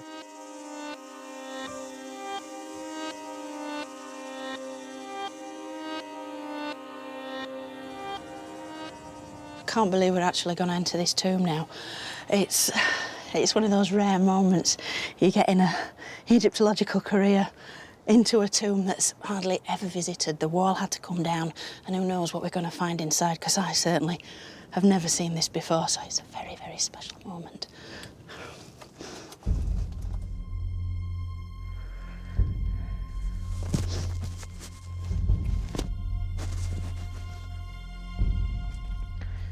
This literally wasn't at all what I expected. Nobody knew what to expect.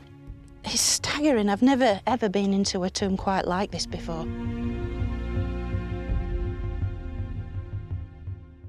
The mask is a very good idea because there's all sorts of things floating around in the atmosphere in here, not just the dust of ages, but the dust of human beings. And as such, we have to be very, very respectful. It's a large rock-cut tomb, and although its walls are unfinished, it's typical of those created for courtiers and officials throughout these cliffs. Wow, it's a mummified body. It's absolutely incredible. Oh, that's quite something. And if you look along the length of this very long tomb, look at the floor. This isn't stone. These are human remains and mummy wrappings. And there are chambers and corridors leading off, again full of wrappings, the linen of ages.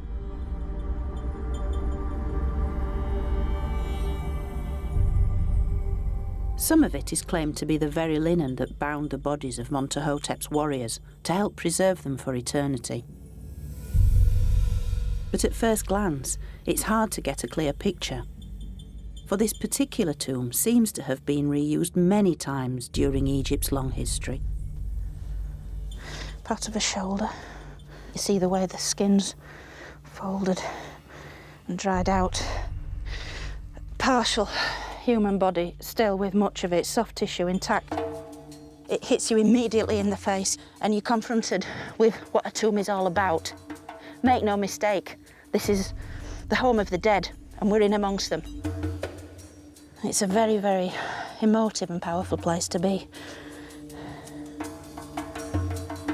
But what's striking is how little is left of their bodies. Like many other tombs up and down the Nile, they've been subjected to centuries of looting and damage. And amongst all these linen wrappings and debris and the human remains themselves are the tangible remains of these men who died so bravely in their efforts to reunify Egypt for Montahotep, their leader.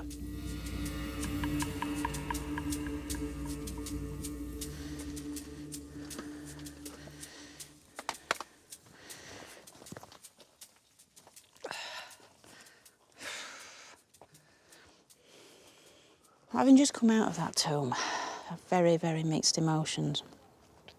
I don't really know what I was expecting to see. Certainly some of Montahotep's soldiers. Perhaps some of them were, it's highly likely. Essentially, what we're looking at are the ancient Egyptians themselves. These are the ancient Egyptians. Temples, tombs, pyramids, this wonderful culture. It's all well and good studying these esoteric aspects that are distinct and marvellous and grand, but when it comes down to it, the things we should really be interested in are these people.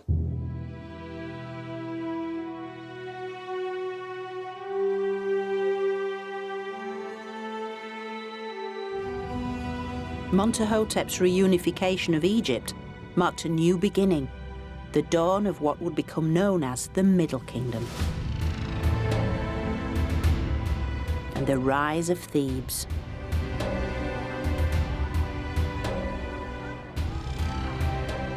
Montahotep made it the new spiritual heart of Egypt. And it would stay that way for the next 2,000 years.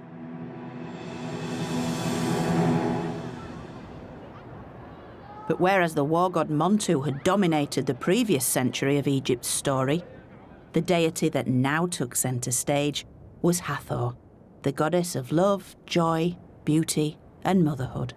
The goddess whose origins can be traced right back to the earliest of times.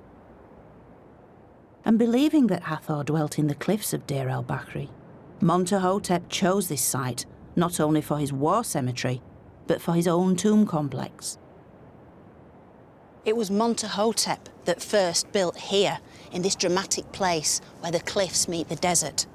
Believed to be the home of the goddess Hathor herself, it was a fast track to the afterlife.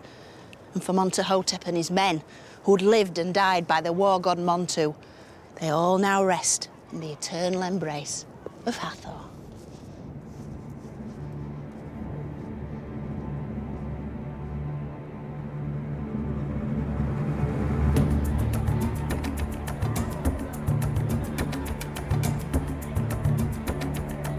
The first to build at Deir el-Bahri was Montahotep, the founder of a reunified Egypt. He was so influential that almost 600 years later, female pharaoh Hatshepsut built her own funerary temple right next door to tap into the religious and political power of her illustrious predecessor.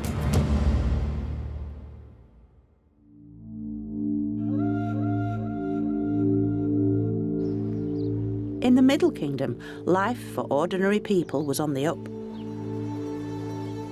Food was plentiful. Wealth and trade flourished. And farming was revitalised with new irrigation systems.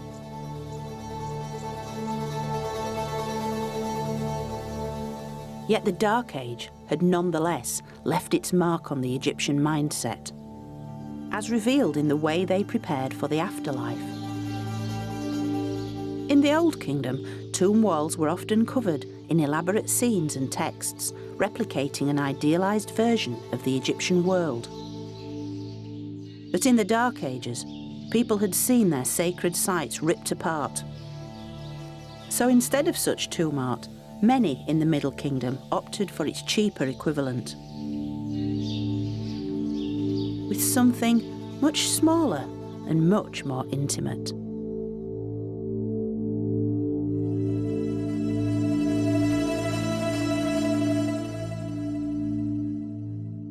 While these may look like children's toys, they were in fact made nearly 4,000 years ago to be placed inside Egyptian burials. Now, these wooden models were designed to provide the deceased with an eternal supply of food and drink in the next world. And so we have all the basics here, the Egyptian staples of bread, beer, and beef. So we have the bakers at this end, and they're grinding the grain to make flour, which will then be made into the bread loaves that are cooked in this fire. And the baker is in front there. The arms are quite damaged, but presumably shielding his face from the heat, as we know from other examples. Move to the middle, and we have the butcher here, and he's cutting the throat of this ox, and the legs are bound here to keep the animal in situ while the deed is done. And then we move on to the end, and we have the brewer. This is a fabulous, fabulous example, because he's pushing the mash through a sieve, and the sieve's even being drawn on there, on the top. Actually, in proportion with the rest of it, this individual's ordered rather more beer than either bread or beef, because this section of the model is almost half its length. But you can see the vats of beer carefully laid on their side. It's a wonderfully evocative piece, These people have been working for 4,000 years, and they're still at it, look at them. The key elements of Egyptian culture were back, and they look little different from times of plenty in the previous millennium. Look at this busy crew grappling with the sail, poles ready to launch the boat off the Nile's banks. And this granary silo. Inside, workers haul sacks of barley, while a scribe counts the crop.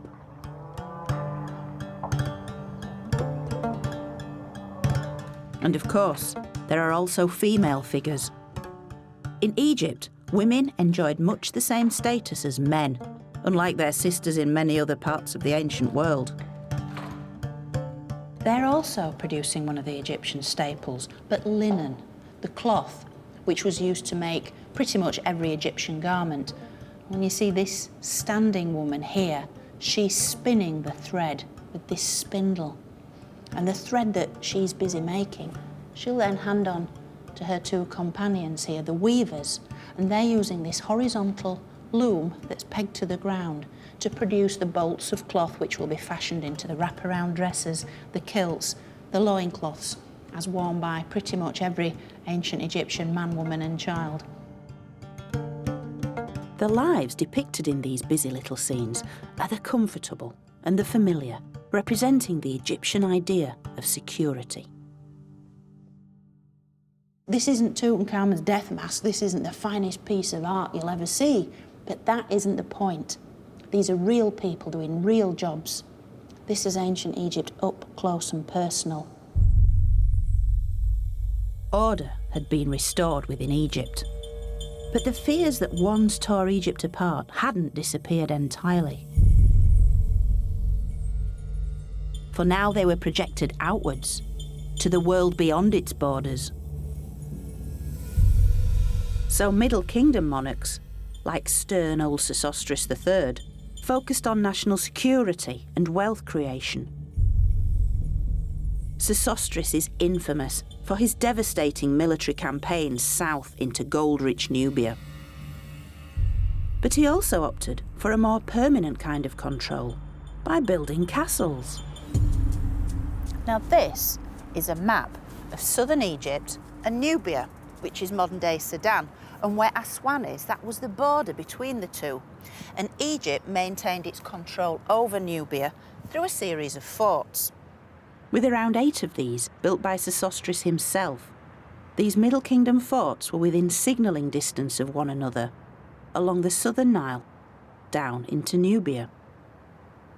They were all part of a massive state building programme designed to subjugate the local population and maintain the flow of goods and people up into Egypt, particularly Nubian gold.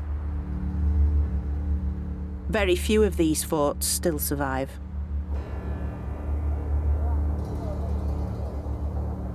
These are some of the last images ever recorded of the largest at Buhen. It was filmed in 1962 during its excavation. And after the creation of the Aswan Dam, these massive mud brick walls disappeared forever beneath the waters of the new Lake Nasser.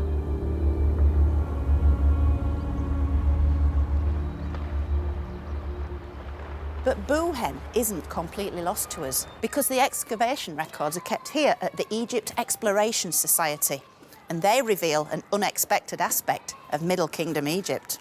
As well as photographs, they hold architectural plans of the fort drawn up during the excavations, giving a real insight into the immense scale of the Egyptian crackdown in Nubia. Hiya, Chris. Hi, Jo. How are you? I'm well, thank you. Oh, this looks like an amazing photograph. Yeah. What does it actually show? Well, this is an aerial photograph, Jo. So what we can see here, along the bottom, this strip is actually the River Nile. And then right on the banks of the Nile, emerging from the sand here, we see this square outline of the massive fortification of the site of Buhen. But once the excavators began to uncover the full extent of what we could see, this is what they came across. That just looks like a medieval castle, doesn't it? Very rarely do you think ancient Egypt, oh yeah, castles. And yet, here is the evidence in front of us. Absolutely. Designed to keep the enemy out, Buhen shares features with the castles of Europe, but all constructed 3,000 years earlier. Most astonishing of all is its sheer size. There's a little scale on this map, gives you an idea. This is roughly 100 metres. So just the Nile-facing wall here is well over 400 metres long. And if you think about the Great Pyramid of Khufu at Giza, that's 200 metres along the base. So we're talking about the length of 2 Great Pyramids along here. The total circumference of this wall is well over a mile. And the walls, these outer walls, are 11 metres high. Inside which you could fit around 20 football pitches. Because as well as controlling the Nubian gold supply, Egypt intended to rule by intimidation. This is the Middle Kingdom's great monumental architectural statement. Pyramids, monumental tombs, were not really the kinds of buildings they needed. What they very much needed were these heavily fortified fortress towns to guard the frontier of their territory. When this fortress arrives in the barren, empty desert landscape in the Middle Kingdom, this would have been a massive statement. Something very, very big, powerful, strong, scary has suddenly arrived in the desert. So anybody travelling from Nubia north into Egypt has to sail past this, and this would have taken quite a while to sail past, wouldn't it? Absolutely, yeah. Imagine looking up, you're in a little boat on the Nile and you're looking up and up and up and up, yep. And you can see all these arrow slits, people training their arrows perhaps on you, just, you know you're being watched. It's that big brother mentality, isn't it? Exactly.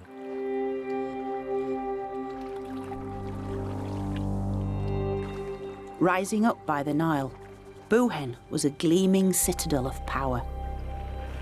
But most of all, it was an early warning system, the eyes and ears of a nation defined by suspicion and fear.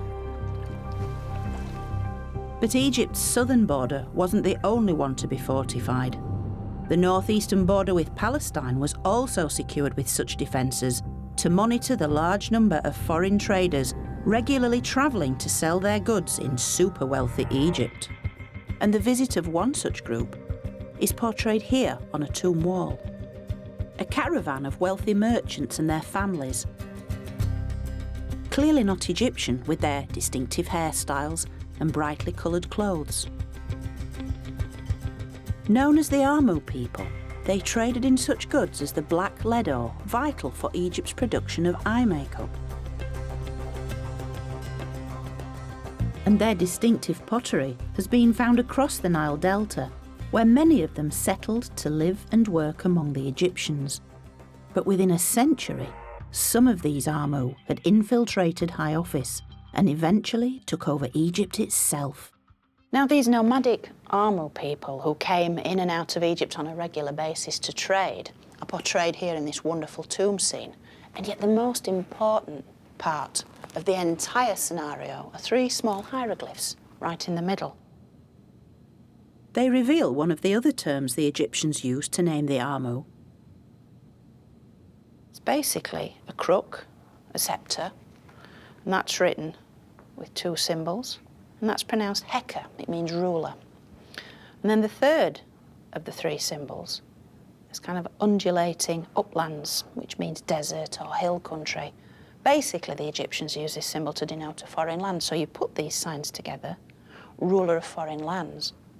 And this really is the clue to what happened next, because these Amu of Palestinian origin eventually became the Hyksos. The Heka are the Hyksos, and they ruled Egypt from the north between 1650 and 1550 BC. But as tension between the foreign rulers and their Egyptian subjects gradually escalated, Egypt entered a second dark age. The Hyksos made an alliance with the Nubians to the south, and the Egyptians found themselves trapped between 2 enemies. Although we know little of this difficult time, some fascinating texts do survive. Perhaps the most compelling are the words of a royal letter sent by the Hyksos king south to Thebes. Its message would prove so explosive that it galvanised the Thebans to once more regain control of their land. Now, this letter was either a colossal diplomatic faux pas or simply downright rudeness, and it involved the Egyptian goddess Taweret, the pugnacious, blade-wielding hippo. Taweret may have been a protective deity, but she was also a ferocious creature, with features borrowed from the hippo and the crocodile, animals the Egyptians feared. So it seems the Hyksos king Apophis set out deliberately to insult the Thebans.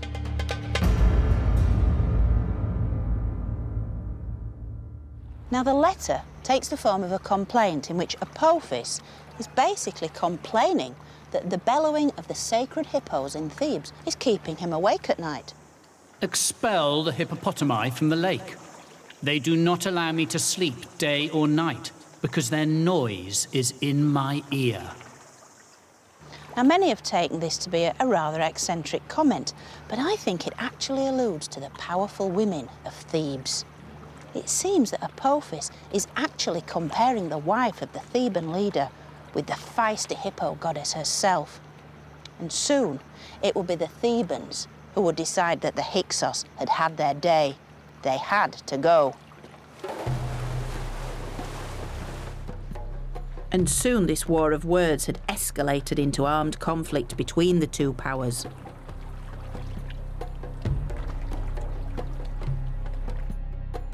But the Egyptians of Thebes had also gained the means to launch their attack with something developed by the Hyksos themselves: state-of-the-art weaponry. In particular, a new kind of bow, known today as the composite bow. It would revolutionise Egyptian warfare. Wasn't it a lovely shape? It's a beautiful thing. This may look like a bow made of solid wood, similar to those the Egyptians had always used. But the secret of the composite bow is all down to the elements within. It's composite because it's made out of different materials all joined together.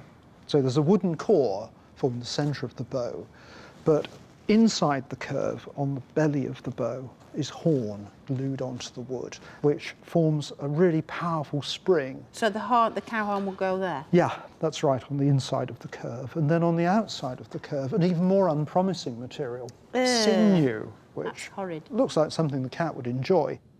And that's all covered over with birch bark to protect the glue from the elements. Before the Hyksos occupation, the Egyptians had shot arrows from bows carved from solid wood. They were quite large, unwieldy, and only effective at fairly close range.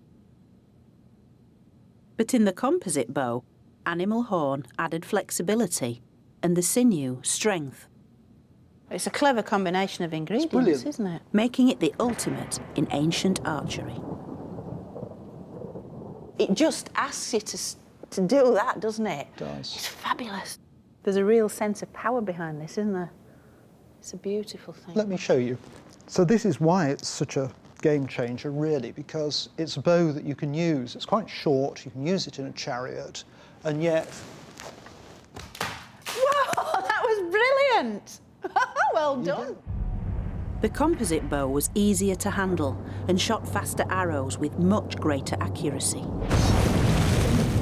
The Egyptians had little choice but to adapt or remain an occupied nation.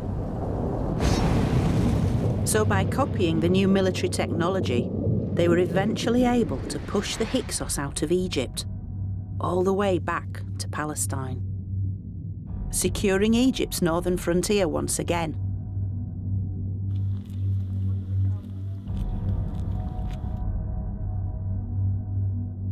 And when the new bow was used in conjunction with the other Hyksos introductions, the horse and chariot, the three combined to express the power and supremacy of Egypt's new Egyptian rulers.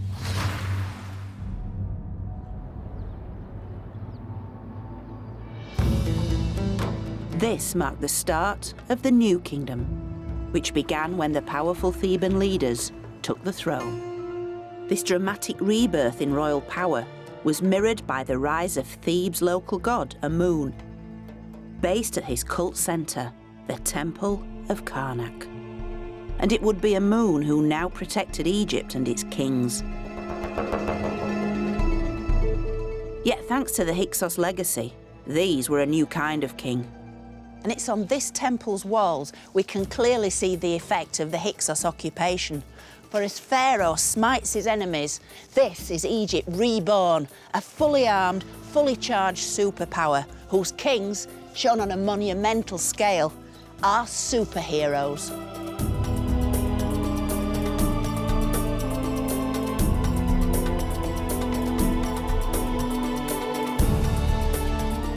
Over some 800 years since the Pyramid Age, Egypt's story had been one of upheaval, collapse, finally rebirth.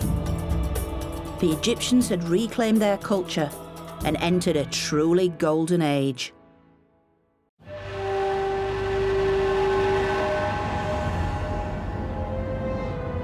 Hundreds of tons of stone to portray a mighty pharaoh. Colossal testament to Egypt's golden age.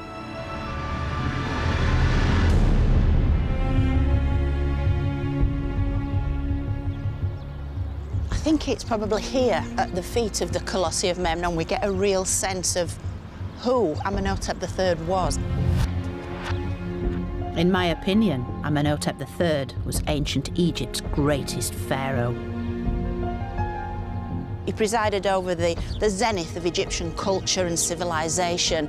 He is the golden age. He is the epitome of everything that made ancient Egypt brilliant. The rise of this great civilization was powered by its extraordinary belief system, where the pursuit of the perfect afterlife was everything. Capable of withstanding disasters and dark ages, to then re-emerge as the most powerful empire in the ancient world.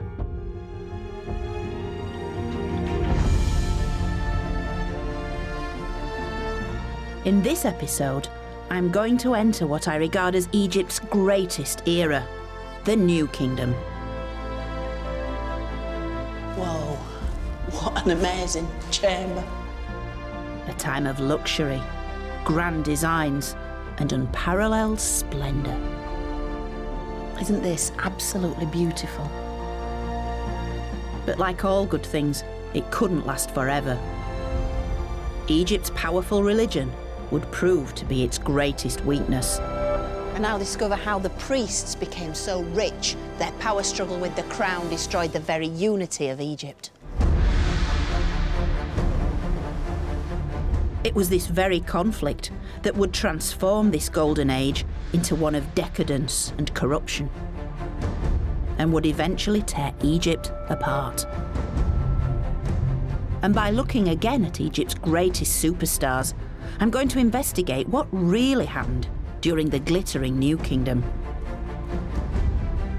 Welcome to my story of ancient Egypt.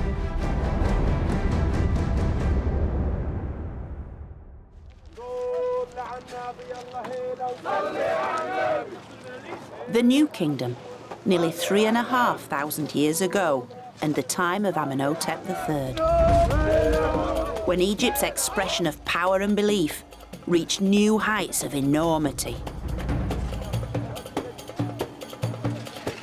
I've joined an international team of archaeologists who are excavating just one of the vast monuments Amenhotep created, his funerary temple.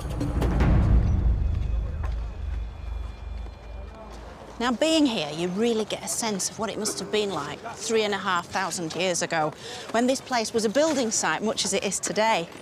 All these statues all around, Amenhotep III's image coming up in their hundreds. And yet, as the archaeologists today assemble all these pieces, this is literally history coming out of the ground, piece by piece. In the Pyramid Age, royal tombs and funerary temples were a single complex. But 1300 years later, the two were built separately, reflecting a new era of opulence epitomising the greatest dynasty of all, the 18th, the time of Amenhotep III. For centuries, pretty much the only visible remains of Amenhotep's funerary temple were his two colossal statues. Now archaeologist Dr. Hourig Saruzian and her team are finally uncovering the full splendour of this once mighty monument. You touch and it's like glass. Yeah. Covering over 86 acres, this was not a tomb like the pyramids, but a huge complex, the largest funerary temple ever created. It's a massive, It's unbelievable. area. You have to imagine, this is only the major temple, the main temple. You have to imagine other temples, processional ways, Sphinx avenues, magazines, workshops, treasures, pools, gardens, priest house, administrative houses. All this was a big city in the capital. Overwhelming in size. This grand design was built as the place where his soul could be worshipped for eternity, while his mummified body was buried in the Valley of the Kings nearby. But during his lifetime, inside the temple, a permanent priesthood was employed, all ruled over by the pharaoh. Amenhotep's massive statues flanked the temple's main entrance. Beyond them lay a second pair, and then a third. Amenhotep's image repeated throughout the temple complex.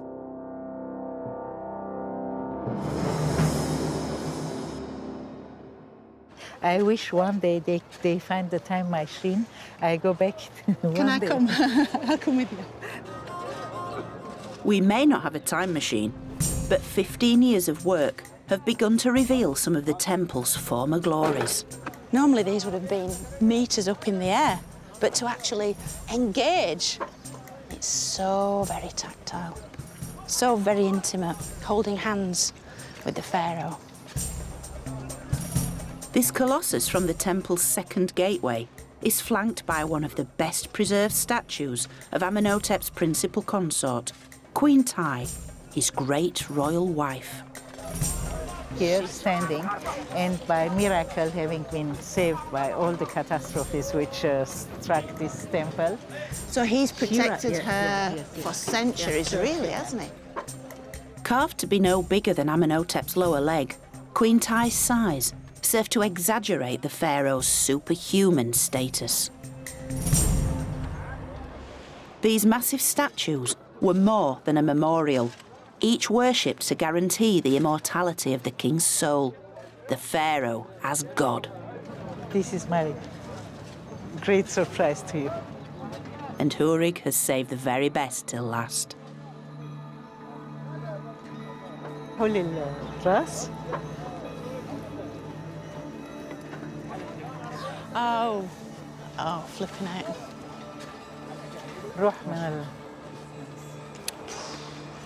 It's Amenhotep's head at 3 meters tall, carved from the finest white alabaster. Oh, don't know what to say. Over the years, I've seen many of his portraits, but rarely one as stunning as this. Look at it, look at his nose. This is an absolutely amazing portrait, sculpted face of Amenhotep himself. Never seen anything like it. With hundreds of statues like this, Amenhotep was multiplying the image of himself as Egypt's most powerful god, bringing light and life to the world.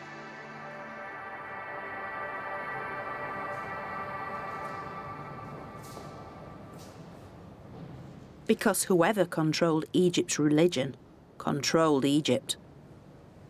And with it, a vast amount of wealth. Now, Amenhotep wore gold from top to toe, and he handed it out to his courtiers as gifts.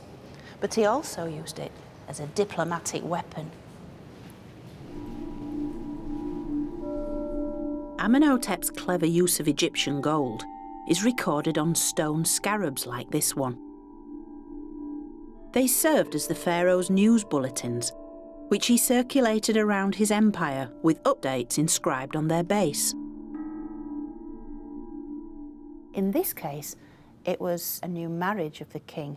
It effectively records his marriage to a Syrian princess, a princess from the land of Mitanni. And it recounts how, having sent gold to the princess's father, he then sent out one of his daughters for the pharaoh to marry, so a kind of mail-order bride, if you like. It reports that her name was Kilahipa, and that she arrived from Mitanni in Syria, with no fewer than 317 ladies-in-waiting. Clearly impressed, Amenhotep added the comment, "It's a marvel." With this diplomatic marriage, only one of many, they were an effective way of securing peace and prosperity. Amenhotep was able to utilise his key resource, his gold, to kind of get everything he wanted to maintain his status as the supreme monarch in the ancient world at that time. Gold bought Egypt peace with its neighbours, with Amenhotep III's empire stretching from what is now Syria as far as modern Sudan. But within Egypt itself, gold had a different use and could even guarantee a fast track to the afterlife, emphatically expressed by a great treasure in the museum in Wigan. A stunning golden face.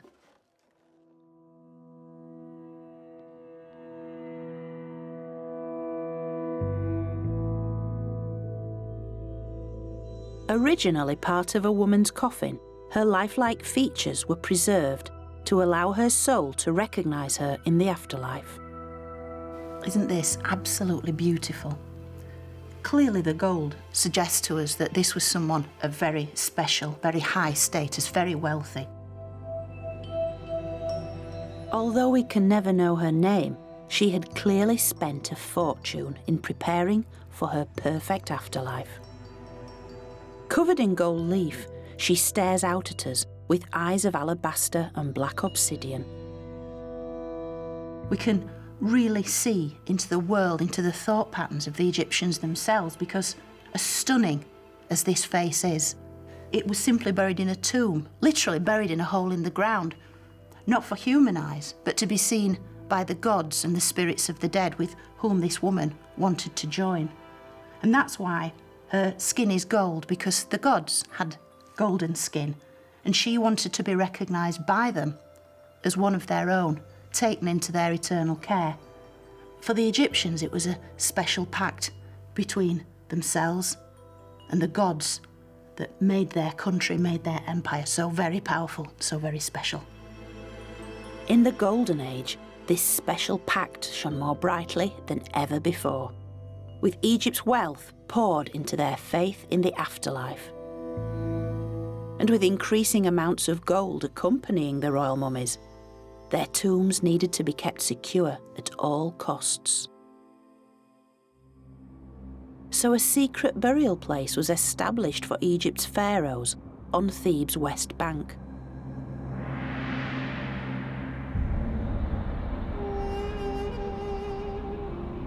The Valley of the Kings.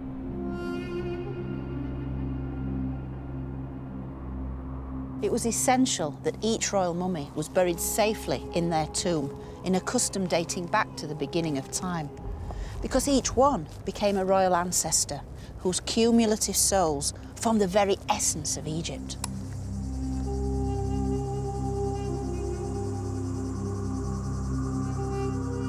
The royal tombs had been desecrated once before, breaking Egypt's spiritual link to its ancestors. So to prevent this happening again, the pharaohs of the New Kingdom chose burial deep in this remote valley, where they could lie undisturbed in rock-cut tombs. and this became Egypt's most sacred place.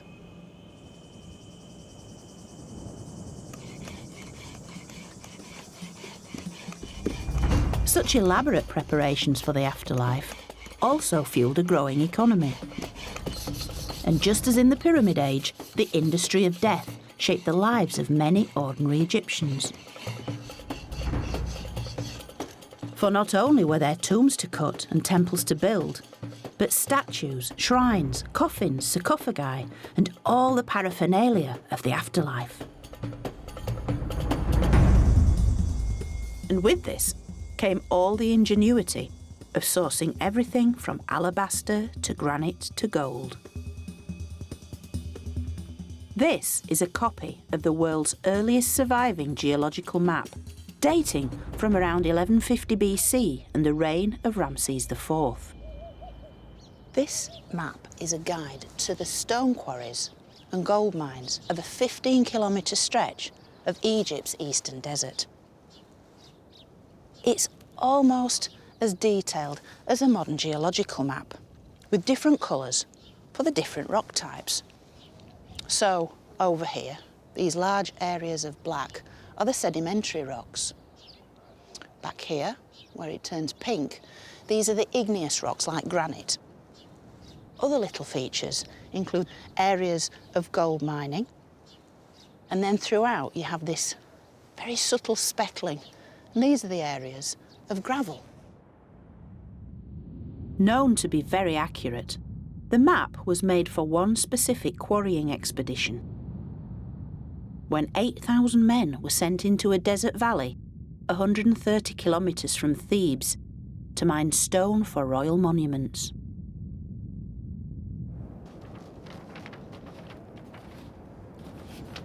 But what's special about this map is that it leads us to the ordinary people who were employed by the pharaoh to build the tombs in the Valley of the Kings. It was discovered by archaeologists at the workers' village of Deir el-Medina, a purpose-built settlement to house the tomb builders, architects, artists and scribes, together with their families. This would have been a bustling place, its streets full of children playing, deliveries being made, and all the colours, sounds and smells of everyday life. It's one of the workers who lived here who made the map. Now we even know the identity of the map maker, the scribe Amennacht. His distinctive handwriting is well known from a range of other literary works, from poems to prayers, maps to tomb plans. And it's thanks to one particular little inscription with his name on that we even know where he lived. Amennacht lived here. This is the scribe's house.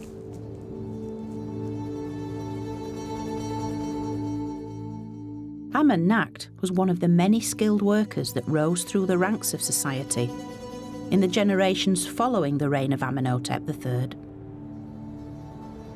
He became the head scribe of this entire village, so a very, very important man. And yet it's a very sad tale as well, because as he gets older, we know that his eyesight started to fail, because a prayer of his has survived in which he makes this very personal address to the local goddess Meret Sega, who lived at the top of the mountain up there.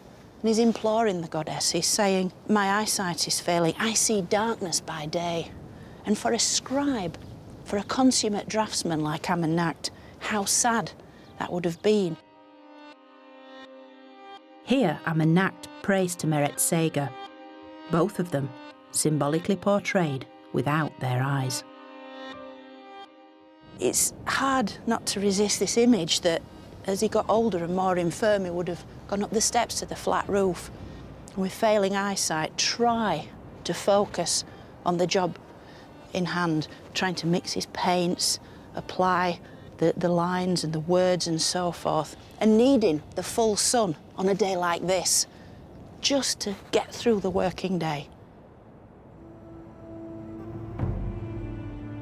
But just like his predecessors who built the pyramids, Amennacht would have felt a sense of greater purpose. We can imagine him and his neighbours in Deir el-Medina working towards a single aim, creating the royal tomb.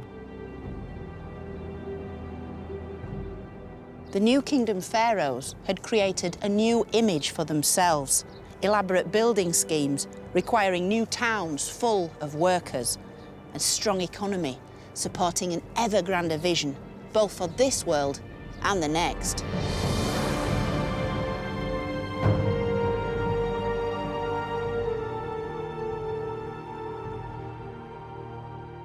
But the spiritual convictions that had brought Egypt to its zenith had also created a serious threat. In the New Kingdom, much of the Egyptian state centred on Thebes. While its West Bank was mainly dedicated to its city of the dead, the East Bank was where most people lived and the site of Egypt's main state temple, Karnak.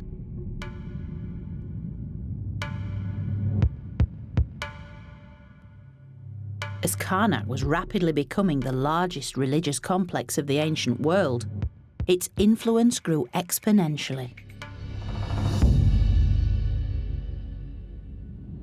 And likewise, the power of its priests. To get a real sense of what's going on, we need to go behind the scenes.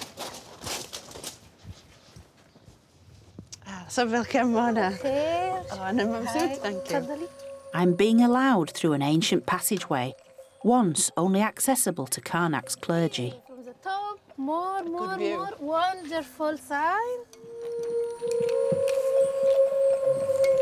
It leads to the top of the temple's main gateway and gives a view of Karnak not many get to see.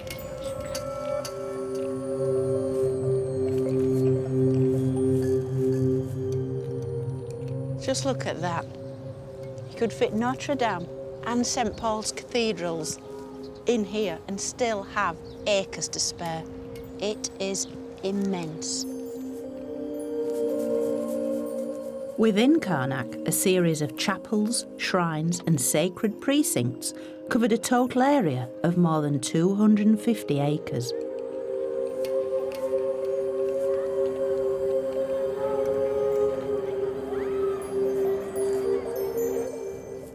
This was Egypt's religious heart for almost 2,000 years.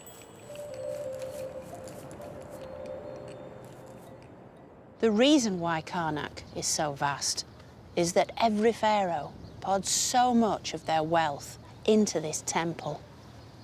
Their gold and their spoils of war all filled the temple's coffers. And each pharaoh also wanted to build their own halls, shrines and obelisks in an attempt to outdo their predecessors, and yet all to the greater glory of Karnak's chief god, Amun. Over the course of centuries, Amun had risen from a local Theban god to Egypt's state deity. And his worship was the engine that fueled the nation. So every pharaoh had to keep Amun content, offering him their wealth and tending to his every need.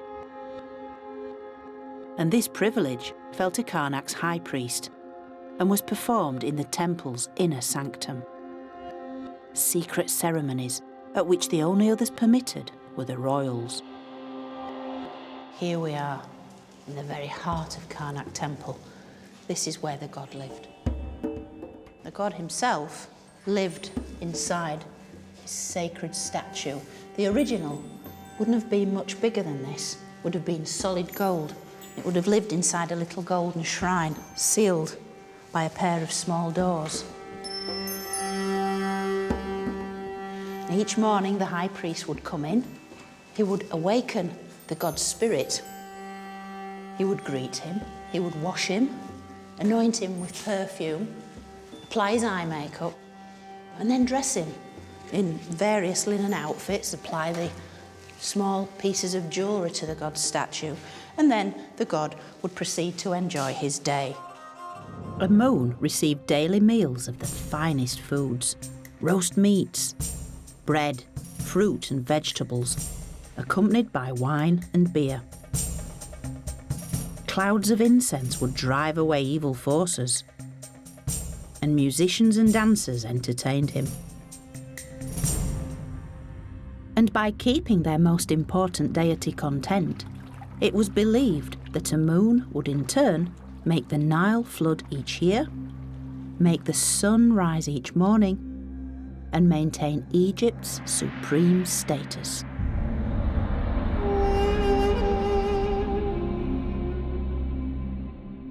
The high priest's direct access to a moon made them the greatest beneficiaries of Karnak's growing prosperity. This tranquil lake is where the male and female clergy bathed twice each day and night to maintain their ritual purity before the gods.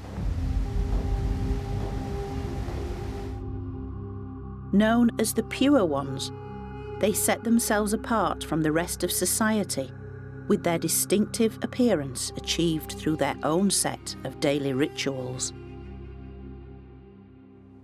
Part of this process of ritual purity involved using an array of implements on a daily basis to transform their appearance. And one of the most important things they did, they had to remove all body hair, male and female clergy, using razors like this. So every day having to shave their heads and their entire bodies, keep them free from lice and all these kind of things which would have inhibited their sense of cleanliness. It was essential that they also had a very clean mouth because they'd be speaking the words before the god. And so they used something which is quite a modern thing. Basically natron salt, a kind of bicarbonate, rather like a modern bicarbonate toothpaste which would get their teeth nice and clean. Scrupulous not only with dental hygiene, they wore reed-woven sandals and robes of pure white linen. And having transformed themselves in this wonderful way, they also had access to these polished metal mirrors. They could then admire their transformed appearance because it was important to distance themselves from the great unwashed. For the ancient priests, cleanliness really was next to godliness, and they were the God's chosen people.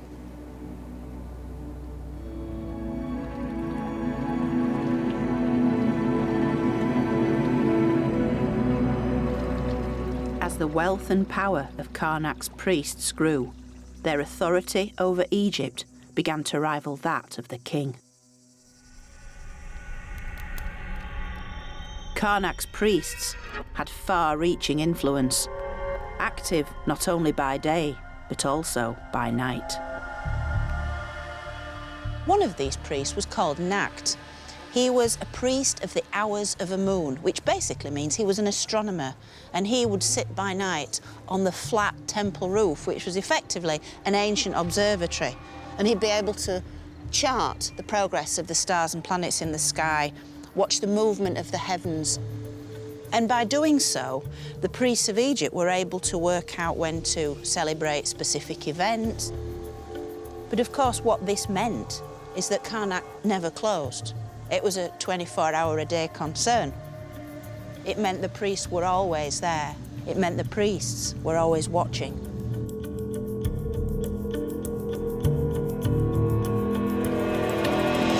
Fully aware of the potential threat posed by the Karnak clergy, Amenhotep III employed his own relatives in the temple to guarantee their loyalty.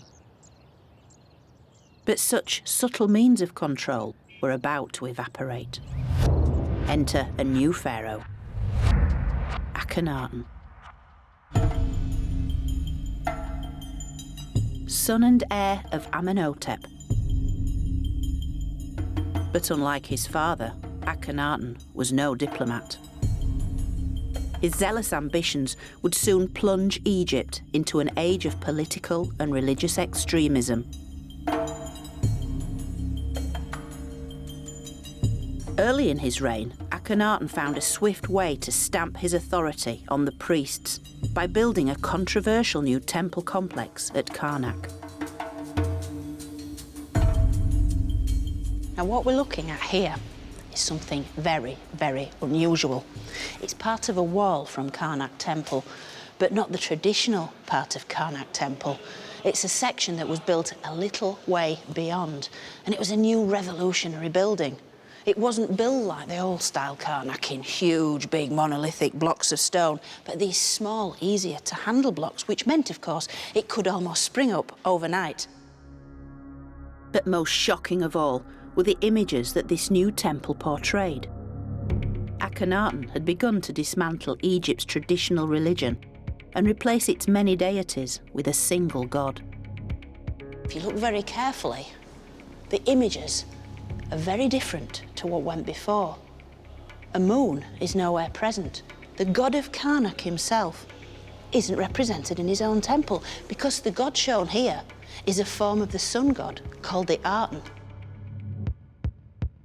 And you can see the multiple rays coming down, ending in human hands, giving their blessings to the main figure here. And it isn't the high priest of Amun. Pharaoh's priests were no longer in control at Karnak. And Amun himself was now replaced by the Aten sun god. In fact, life in Egypt was turned on its head. And whereas previously courtiers would bow very low before their monarch, now times had changed.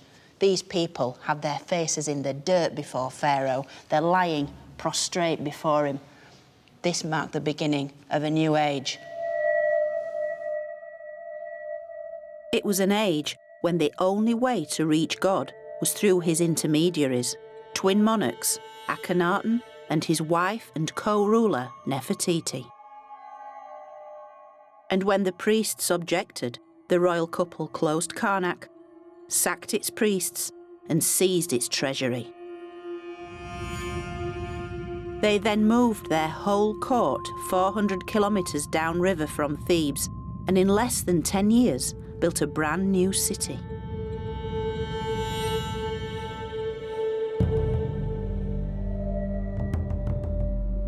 Known today as Amarna, its palaces, temples and tombs were filled with images of the Aten, the sun disk god. Gone were the multiplicity of gods to worship. Now it was the sun that was celebrated each day with hymns, prayers and offerings presented on a truly lavish scale.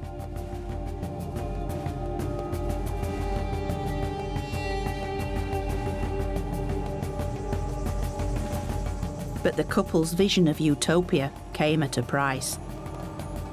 And when Akhenaten died after a 17-year reign, Egypt was bankrupt. His son became king of Egypt, and although he reigned for less than 10 years, he still became the most famous pharaoh from the whole of Egyptian history. Tutankhamun. His treasure, discovered by Howard Carter in 1922, was the most famous archaeological find of all time. Tutankhamun's mask is the epitome of ancient Egypt. So very familiar, yet, like so many of his treasures, holding a long-standing secret.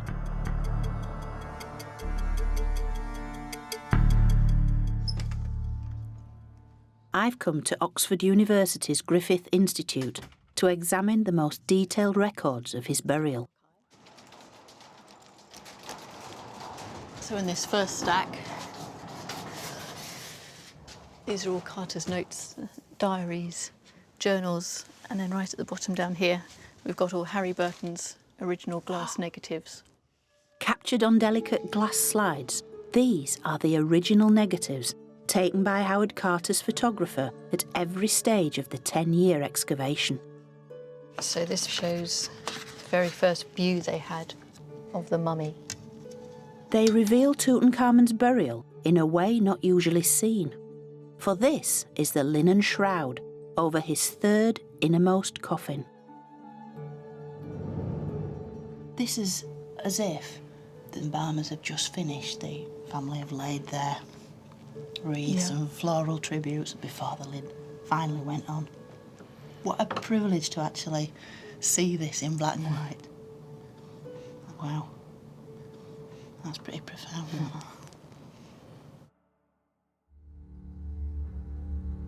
For all his fabled wealth, Tutankhamun was, in life, a fairly insignificant pharaoh. But his premature death, after only a decade as king, offered Karnak's priests the perfect opportunity to obliterate all trace of Akhenaten, Nefertiti, and the Amarna period. And these wonderful photos of his burial treasure reveal how they did it.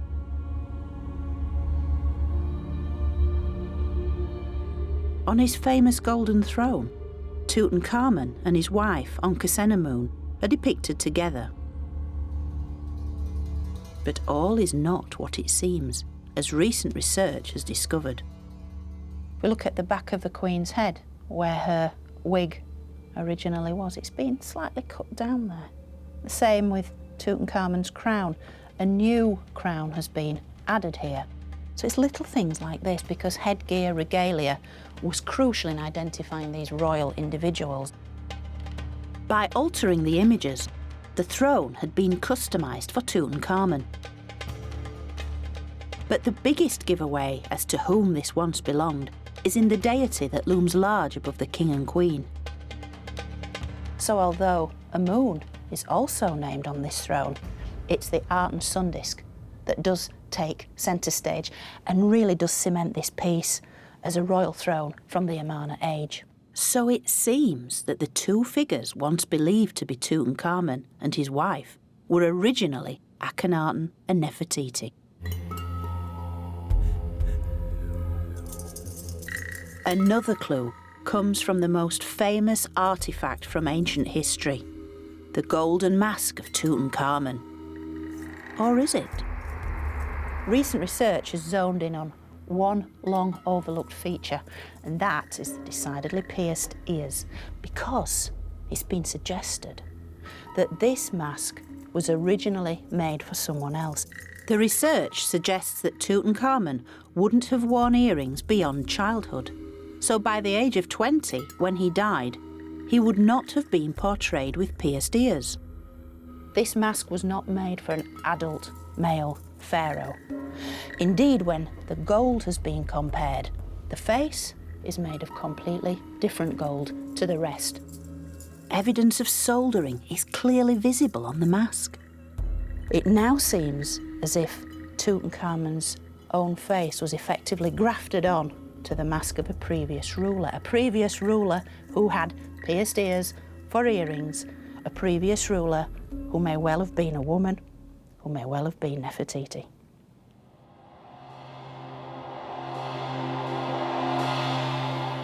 In fact, it's estimated that around 80% of the objects found in Tutankhamun's tomb originally belonged to either Akhenaten or Nefertiti. And with all of it dumped together like this, it was a kind of spiritual decluttering. As far as the priests were concerned, all this was tainted gold, and so the burial of Tutankhamun was the perfect opportunity to bury the unwanted past forever.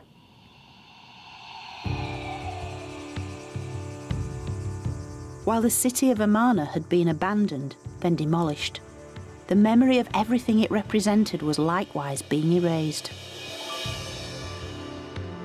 Egypt's state religion was restored. Karnak's priests were back in business. And Thebes was once again the seat of sacred power.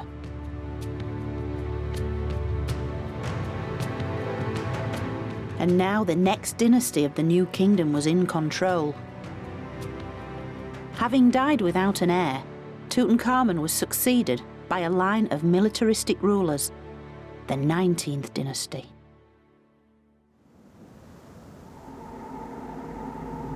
With no direct royal ancestry, the new dynasty needed to reconnect with Egypt's illustrious past.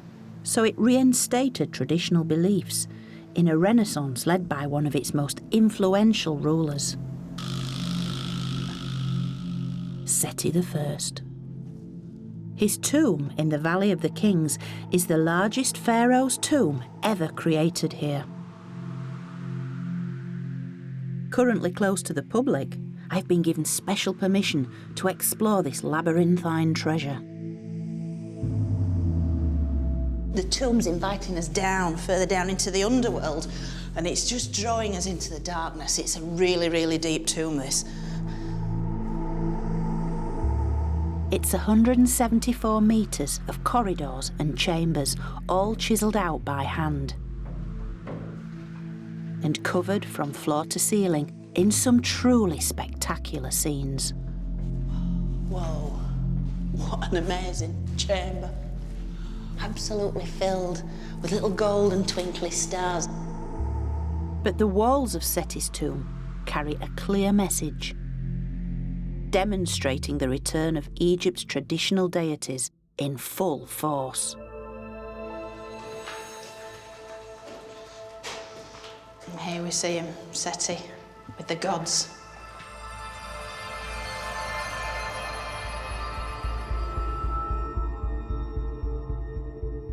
This is a brilliant chamber. It's repeated images of the pharaoh Seti with the gods. The gods are back, and he's keen to show that. And so we see him here with Anubis, the elegant black jackal god of embalming and the dead. Here Seti is making offerings to Hathor, the maternal goddess of love who takes all dead souls into her care. And Horus, the god of kingship, wearing the joint crowns of Upper and Lower Egypt. Then Seti makes the strongest connection with Egypt's past in the portrayal of the ultimate deity in the tomb, Osiris, god of the underworld. He represents every single pharaoh that's gone before Seti. He represents the accumulated powers of the royal ancestors, and Seti is keen to show himself in the company of Osiris. He's tapping in to that greatness that made Egypt such a strong nation. Every image, every hieroglyph in Seti's tomb harks back to the golden age of Amenhotep III. And continuing with this golden legacy, Seti's reign was a true renaissance of art and culture, with the ultimate jewel in his tomb, his burial chamber. That is absolutely superb. This is really incredible. It's taking that nighttime sky motif and really, really running with it. This is the night sky as seen through the eyes of the astronomer priests. And this is where the royal mummy would have lain in its alabaster sarcophagus, allowing Seti's mummy, Seti's soul, to look up at this spectacular ceiling.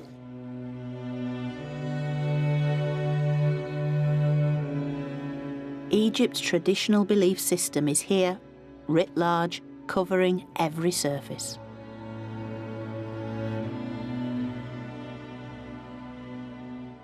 Egypt was back. Seti had brought back the days of glory. It's as if the Amarna period had never been. And for the average man and woman in the street, that was a wonderful thing, because order had been restored. Chaos had been brushed away, and everything was all right with their world.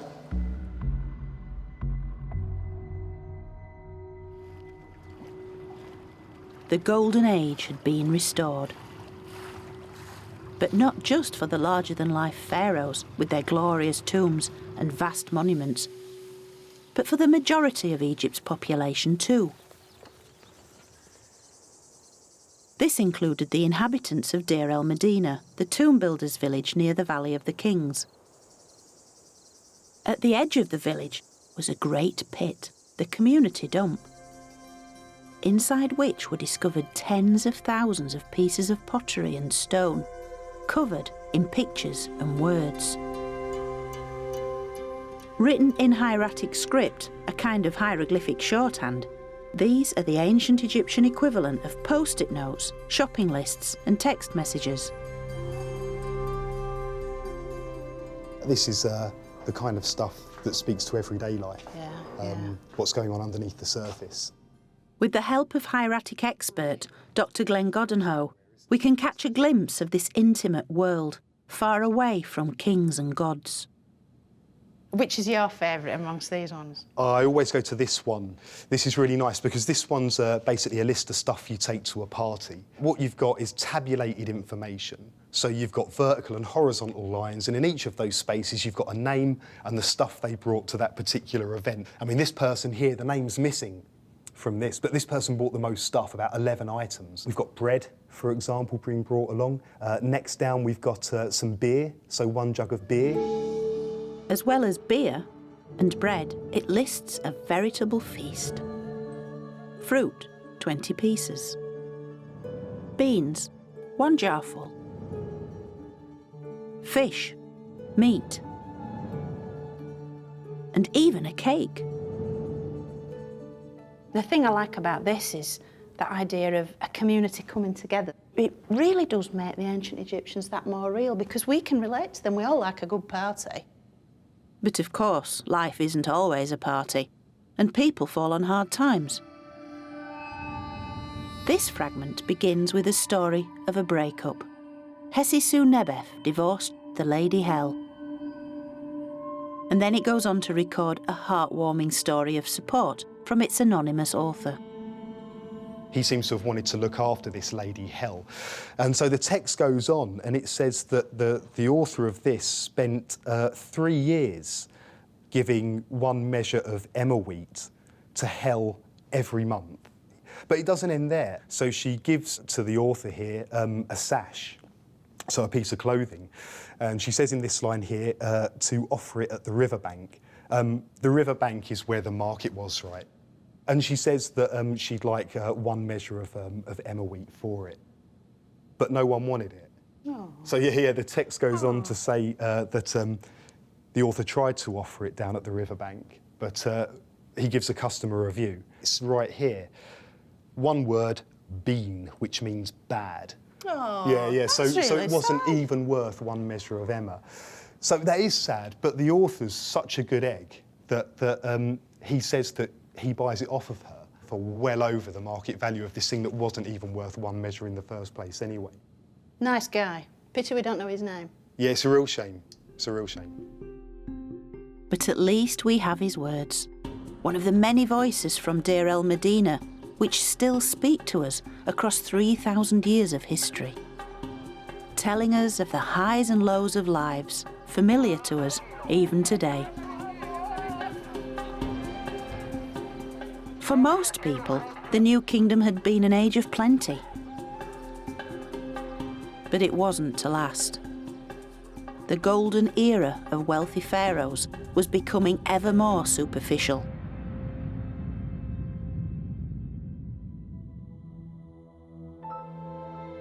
Seti's son, Ramses II, was Egypt's most prolific builder. Overspending on ever more ostentatious monuments, the best known of which was his temple at Abu Simbel. But such over-the-top building projects emptied the royal coffers, as did a series of costly foreign wars. So by the time of Ramses III, the cracks had certainly begun to appear. As inflation increased, supplies in the state granaries ran low. So the grain which formed the monthly wage rations of state employees like tomb builders and artisans was no longer paid when due. And it sparked the first recorded labour strike in history. It happened in 1155 BC when the tomb builders began to complain that their food supplies hadn't been delivered. And when it happened again the following month, they simply downed tools, marched to the nearest temple and shouted, "We are hungry." To make sure their grievances were heard, they staged a sit-in at the temple. But the state's response only added insult to injury. Local officials could only hand round a delivery of pastries. Not much use to anyone. The indifference of the authorities provoked many more weeks of protest. Their grievances only increased, and soon the striking workers had taken to shouting out at passing authority figures, including the mayor. The workers were finally fobbed off with enough supplies to shut them up in time for the pharaoh's Jubilee celebration to pass by, unhindered by trouble. But the striking workers had highlighted the waning power of the monarchy. With the pharaoh now served by an increasingly inefficient and corrupt bureaucracy, the glorious bubble of royal extravagance finally burst. And the pharaoh's rivals were waiting in the wings. The priests of Karnak. Having grown powerful through the revenues given to the gods they served, the writing for the royals was quite literally on the wall. And you can see what I mean in this little-known part of Karnak Temple.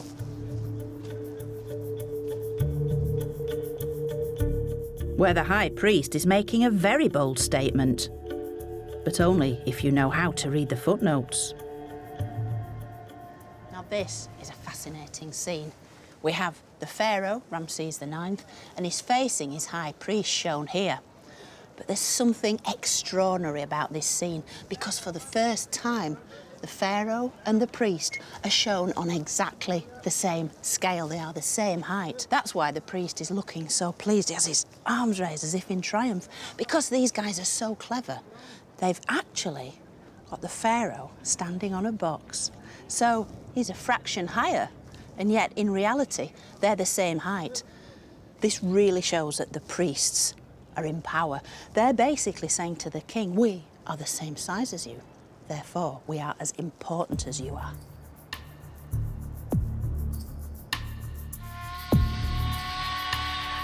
Priests have become full-time politicians. Vying with the throne for power, they destabilised the balance between church and state, the relationship on which Egypt's entire culture depended. So great were their ambitions that by the end of the New Kingdom, the priests took control of the entire south.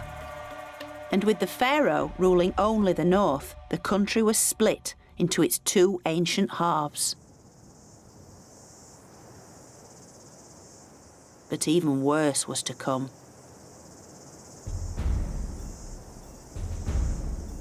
It's at Medinet Habu, Ramses III's funerary temple, that we can find out just how little interest these politician priests now had in the royal afterlife.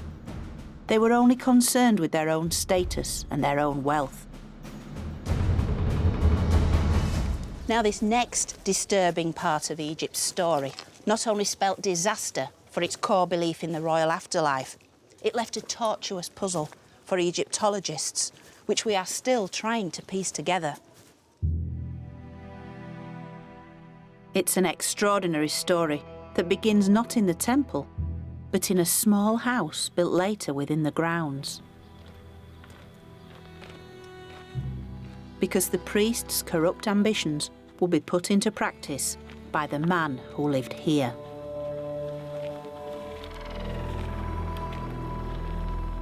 His name was Tutankhamun, and as necropolis scribe, he worked in the nearby Valley of the Kings.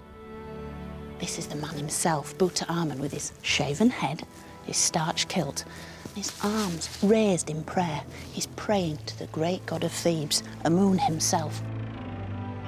Although Tutankhamun's story doesn't quite live up to this image of piety. Because it was here that he received a letter of instruction from his boss, the high priest of Karnak. This is a copy of that letter, and its contents are mind-blowing, because the high priest is telling Tutankhamun, go and perform for me a task on which you've never before embarked.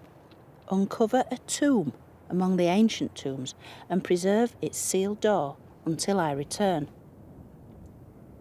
And although this language is quite euphemistic and cryptic, both the sender and recipient knew exactly what it meant, and it would have a profound impact on Egypt.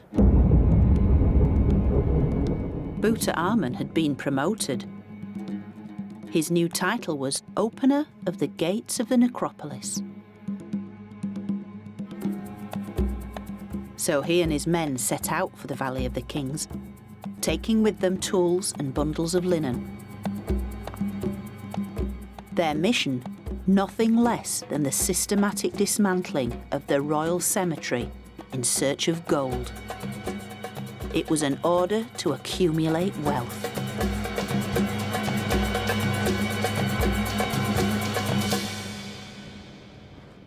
Tomb robbing itself was nothing new in ancient Egypt. But what's different about this looting is that it's an order from the ruler of Upper Egypt, the high priest himself. This is looting sanctioned by the state.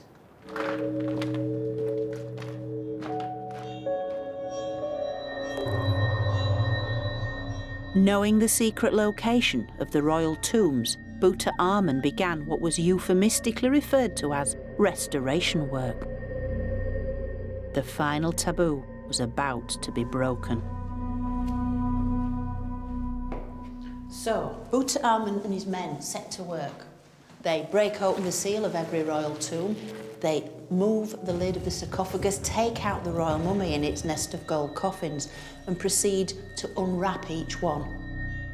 Next, they strip them of anything of value: gold masks, jewellery, and amulets, all taken for the temple treasury. As for the mummies, they're rewrapped in fresh linen and all buried together. For the cash-strapped priests, these royal tombs were no longer inviolable, but little more than a series of dead bodies resting amidst the gold they needed to achieve their political aims. So for 20 years, this very tomb became one of Tutankhamun's rewrapping workshops,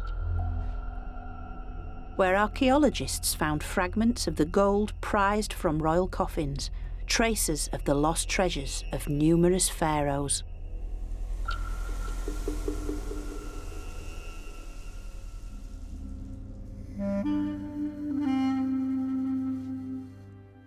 And Tutankhamun's handwriting was discovered on the rewrapped mummy of Ramses III.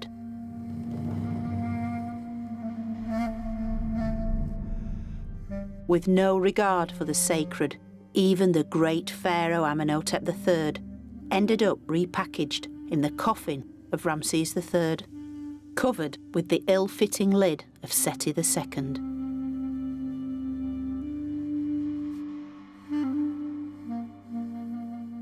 Only one tomb, hidden by rubble, escaped the wholesale plunder.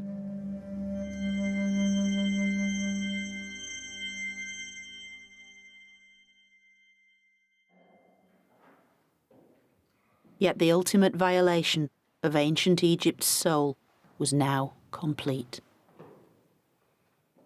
Clearly, the priest-kings of Karnak had got what they'd always wanted: absolute power. No longer interested in the royal ancestors, who were simply a source of revenue to be robbed and discarded, the devout had become cynical, and the royal afterlife, nothing more than an illusion.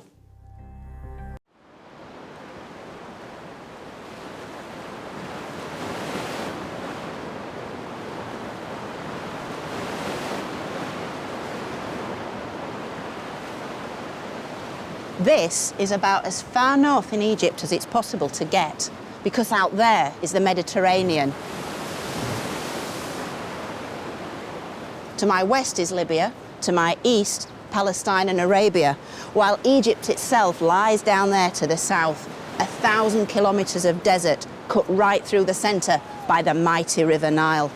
And at its top lies this, the great port city of Alexandria. It was ancient Egypt's last and most influential capital.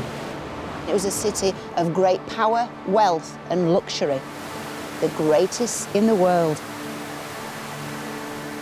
Alexandria was also home of one of Egypt's most famous pharaohs, Cleopatra. The final ruler of a Greek dynasty and the last in a long line of foreign invaders who'd each claimed Egypt for themselves, seduced by its legendary splendours.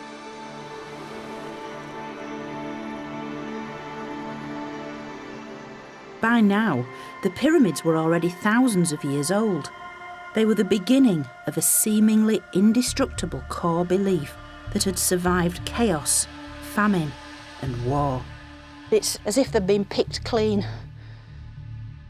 A belief that would shine even more brightly in its fabled golden age, whose temples, tombs, and glittering treasures had made Egypt an irresistible temptation.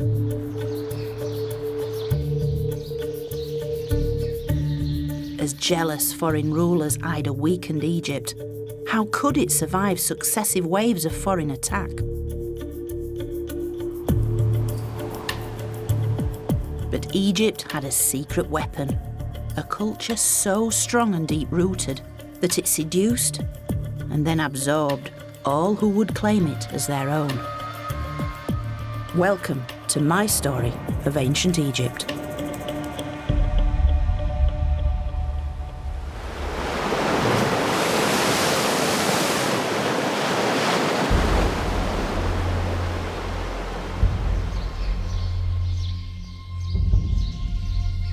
Throughout the first millennium BC, Egypt faced wave after wave of foreign invaders.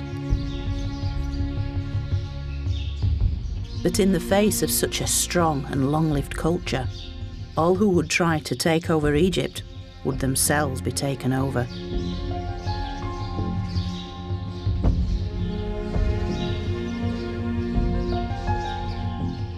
Almost 1,000 years before Cleopatra, Egypt had entered its third intermediate period, a time of political decline and vulnerability.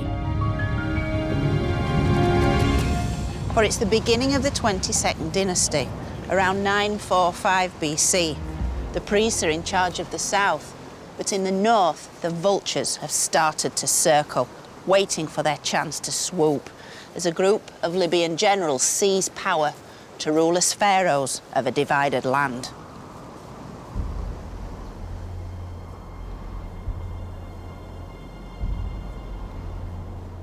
In many ways, Egypt's waning power had been triggered by a loss of faith. When the authority of the New Kingdom pharaohs had begun to crumble, Egypt's once pious priests had helped loot the royal tombs in the Valley of the Kings, systematically dismantling Egypt's previously unshakable belief in the afterlife. With the decline in power of the New Kingdom pharaohs, the Libyans, who'd fought for the Egyptians as mercenary generals, gradually infiltrated Egypt's power structure and eventually took power as the 22nd dynasty.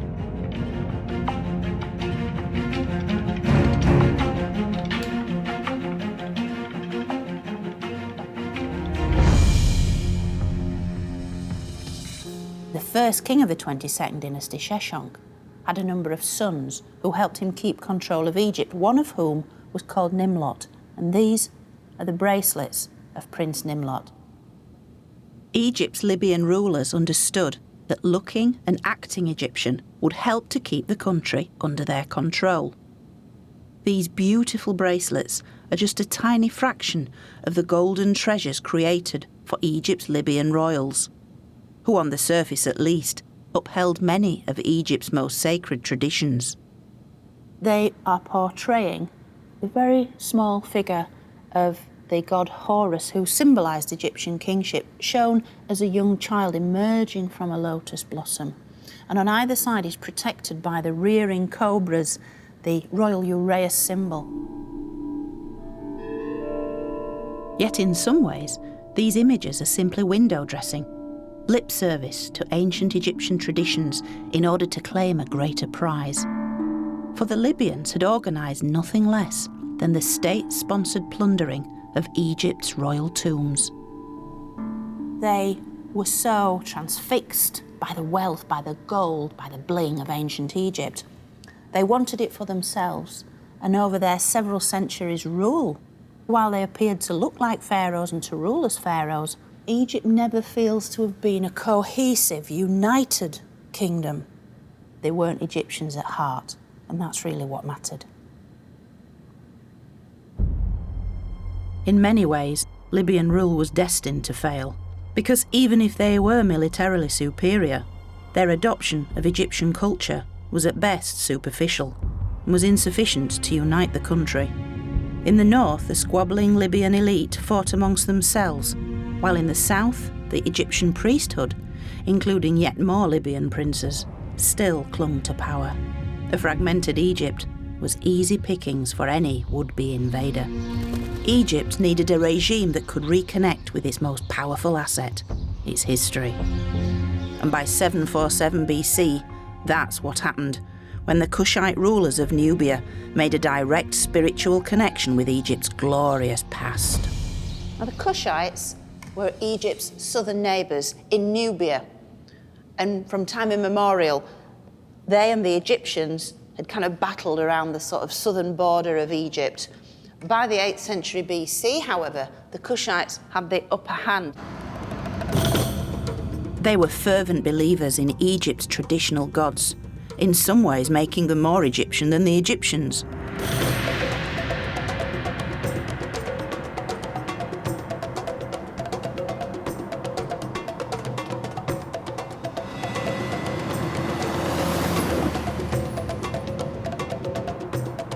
The kingdom of Kush in Nubia was at the very edge of the Egyptian world. Having been repeatedly conquered by Egypt, the Kushites had been hugely influenced by Egyptian beliefs.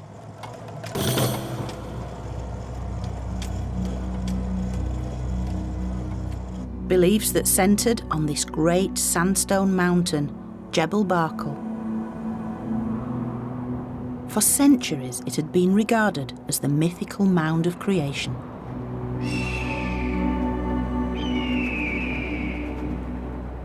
The mound from which Egypt's great creator god, Amun, was born.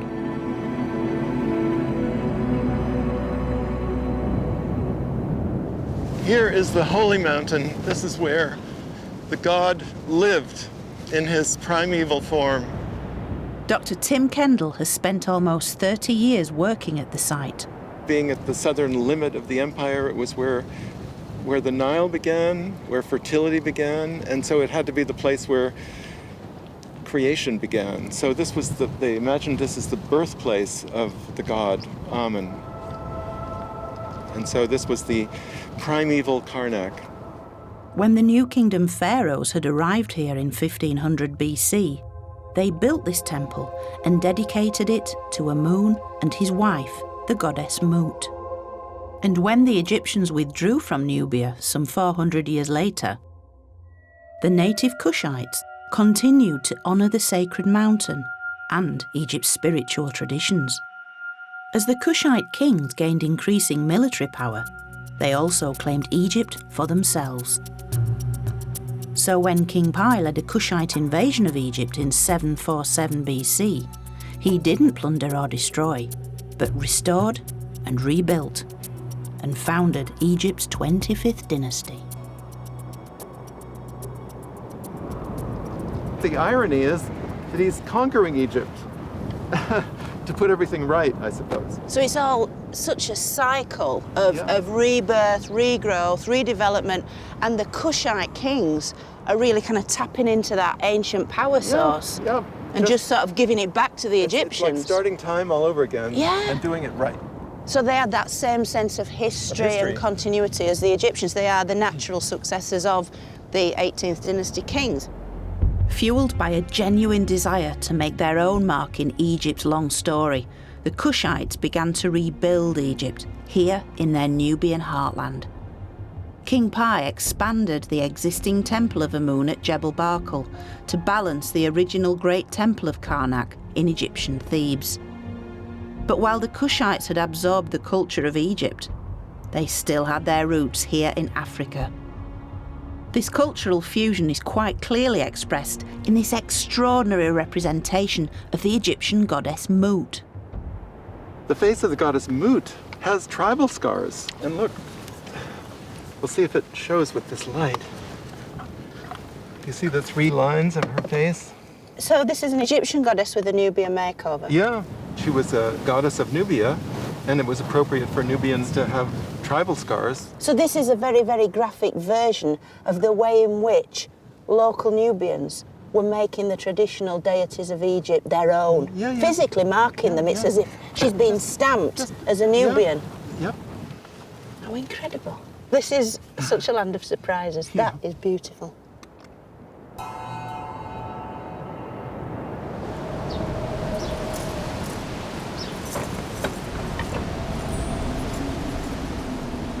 Yet this land of surprises has something else in store too. Gale force winds whip up the worst sandstorm in years. It's a powerful reminder that the ancients would also have had to deal with such dramatic natural phenomena.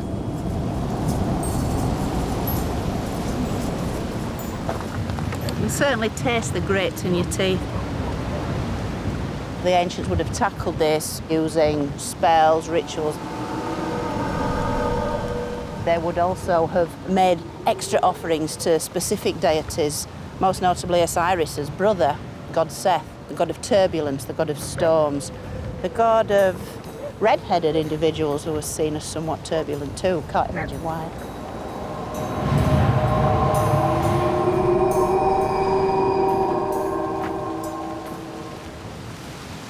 I'm seeking shelter in this shrine cut into the mountain by Pi's son Taharqa, which is currently undergoing major restoration by an Italian mission. It apparently reveals graphic evidence of Egypt's continuing powerful influence. Never been here before. I have no idea what's going on in here, so this will be as new to me as it is to you. Oh, flipping heck. It's a real privilege to see the time-blackened walls finally giving up their secrets. Wow, look at that, look at that. Oh, that is so beautiful. They're bringing out not just the golds, but the blues, these 2 colours, the bright blue of the sky and the Nile, and the gold, this sort of really powerful colour of the sun god. This is Taharqa, the Kushite's most powerful and important pharaoh. In classic Egyptian style, he's shown offering to the god Amun and his wife, the goddess Mut. It's raised relief. This is old school technique. This is skill. And they're all overlaid in this yellow gold. And you can even see the little scales on this corselet that Amun's wearing. Every detail's here.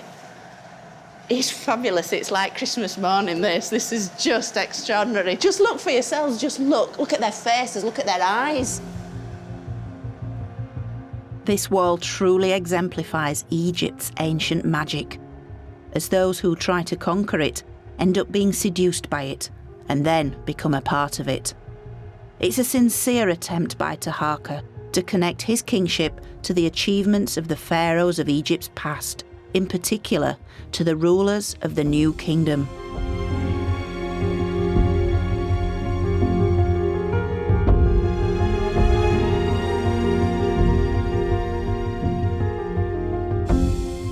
So although history records that Taharqa conquered Egypt, this scene reveals it's actually Egypt that conquered Taharqa. It's as if the Egyptian identity will always win out, no matter what. So much so that Taharqa is even shown with the ram's horns of Amun, identifying him as the son of Egypt's god of gods. These were worn by Amenhotep III in Luxor temple in the 18th dynasty. They were later worn by the great Alexander to show he too was the son of Amun. And here we have Taharqa in all his finery, in all his splendour.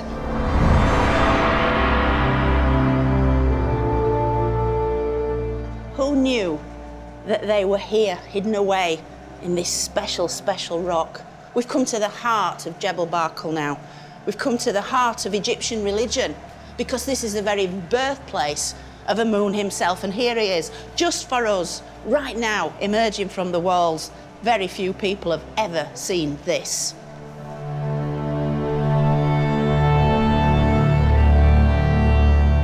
Here inside the temple, where only the most pious were allowed, Taharqa is shown in deference to Egypt's most powerful god.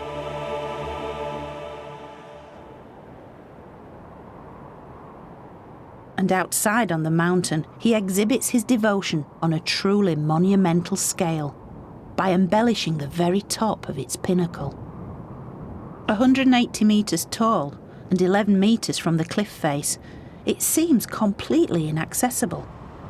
But Taharqa pulled off an incredible technical achievement.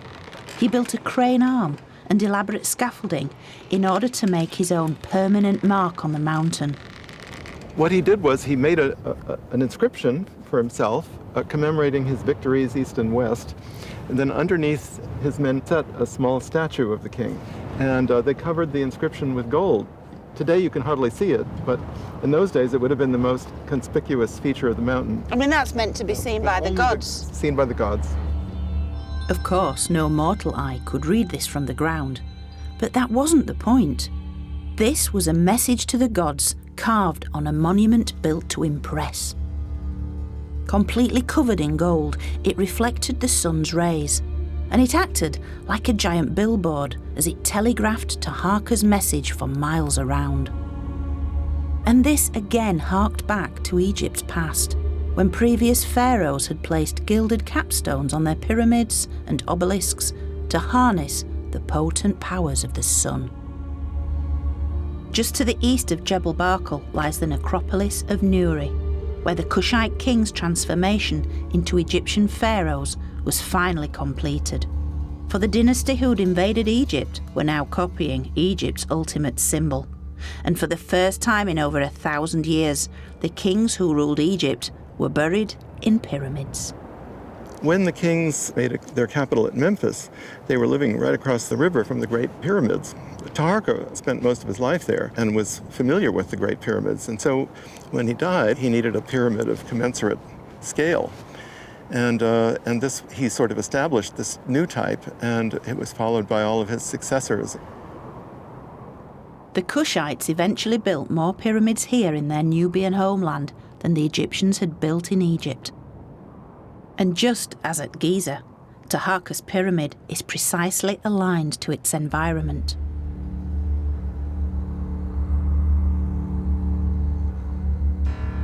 For on the exact day when the Nile flood begins to recede, the sun sets just like this, directly behind the Jebel Barkal pinnacle. Yet only on this specific day, and only when viewed from the top of Taharqa's pyramid. That is totally impressive. Not just a skill, a feat of engineering, but such devotion to the gods. Gods, observing nature. Yeah. I mean, it would take a huge amount of observation to get the position just right, to get the day just right. Surrounded by these pyramids, the images of Amun and Mut and their monumental temples, it's easy to forget that the Kushites were actually a foreign power who'd taken Egypt by force. Yet it's almost as if Egypt was taunting its invaders. While you may try and dominate our land, our culture will ultimately dominate you. And as such, the Kushites left a legacy of renewal and resurrection. But like all Egypt's conquerors, the Kushites' moment in the sun was fleeting, for their 25th dynasty lasted but a century as a far more ruthless and ambitious power now invaded.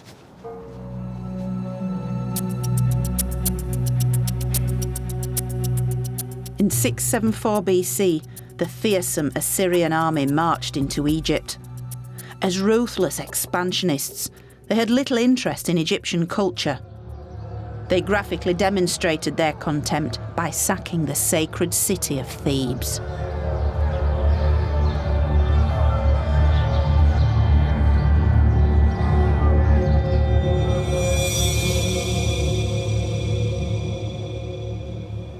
The Assyrians, unlike the Egyptians, are interested in expanding their empire and really taking over other parts of the world, and they do that by violence. This very un-Egyptian bronze helmet was discovered in Thebes. It is one of the very few objects that reveal the Assyrian takeover of Egypt. Despite possessing equally powerful iconography of their own, the Assyrians had little time to leave their mark. They simply stamped their authority upon Egypt by trying to rip out its religious heart. This holy complex, this really huge sacred space, had never been attacked in Egyptian history. And so for a mob to damage the temple, to damage statues perhaps, to damage precious things would really have been absolute anathema to the Egyptians. What's really striking is it's obviously not an Egyptian item, but the Egyptians didn't even wear helmets, did they? They relied on their thick hair, didn't they? So for me, it really evokes a completely alien image. I mean, the Assyrians, war was their business, wasn't it?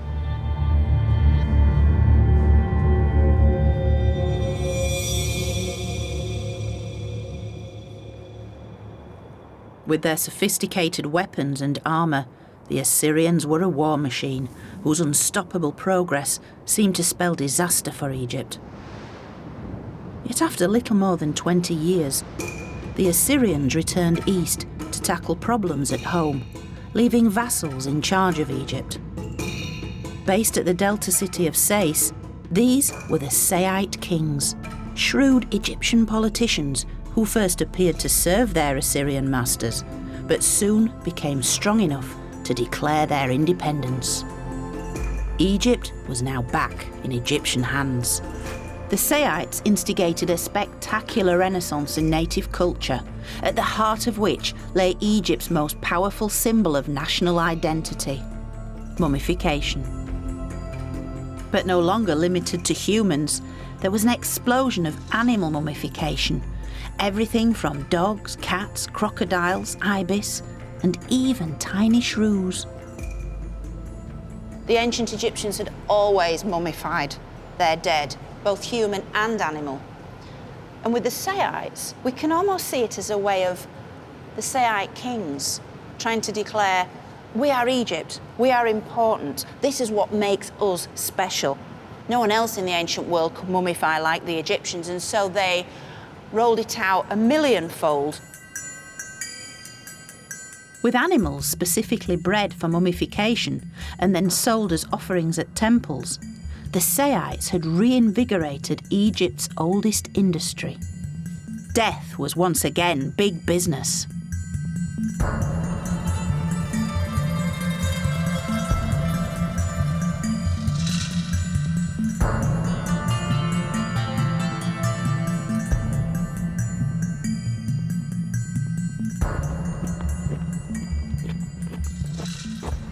Now, this might look pretty silly, but around 2,000 years ago here at Saqqara, this would have been a very common sight. This place would have been packed with pilgrims, with priests making animal mummies, and they'd be trundling the mummies across the landscape in carts like this one. So we must get out of our minds this idea of Egyptian priests as these pious, quiet figures wafting through the landscape, when by this time it was all carried out in great numbers.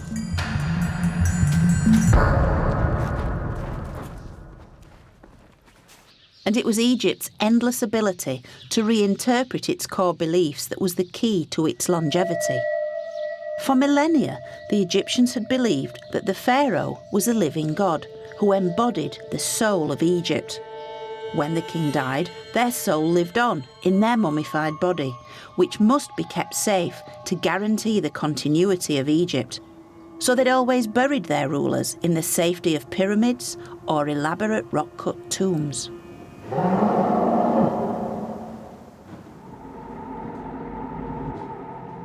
But in times of increasing unrest and foreign rule, the Egyptians could no longer rely on even having a pharaoh to bury, and so they turned to another centuries-old practice. The Cerapium at Saqqara is a huge subterranean tomb complex in which the concepts of kingship and animal mummification were fused together. For each of these giant granite sarcophagi once contained an animal believed to embody all the qualities of kingship. This is the burial site of the sacred Apis bull. These were the bodies of mummified bulls of such importance to the Egyptian mindset. They extended all this effort and cost to create a suitably impressive burial site, and they've done this in spades. As one bull dies and is mummified and buried, the other one is then worshipped in life and at death, mummified and buried again. And so there's a real progression. The cult of the Apis bull dates right back to the beginning of Egyptian history, and it's closely linked to the pharaoh. It was believed that when the sacred bull died, it became one with Osiris, the god of the afterlife, and so became an Osiris Apis, or Serapis for short. And these sacred bulls became hugely important under the Seites. During times of foreign occupation, when Egypt was increasingly being ruled by pharaohs in absentia, be it in Persia or wherever else, for the Egyptians, they needed a physical presence, and the Apis bull provided this presence because they could see it with their own eyes. They could celebrate rituals in its company, and at death it would be mummified and then buried in the manner of pharaohs going back for millennia. So it was crucial to have this creature here, each one successively buried in a sarcophagus just like this one. We're looking at some serious devotion to this sacred creature and everything it represented for Egypt. In many ways, the Cerapium is Egypt writ large, in which its core beliefs are taken to extremes. Being down here really makes you feel minuscule. You realise you're now walking amongst the gods. Words fail me, frankly, because of the enormity of it all, but that was the thing. That was the skill of the Egyptians. They batter you over the head with this idea of the colossal, the monumental, the spectacular. Yet the Egyptians' devotion to the Apis bull had left them vulnerable. By embodying the power of Egypt within a single living animal, they had created an easy target.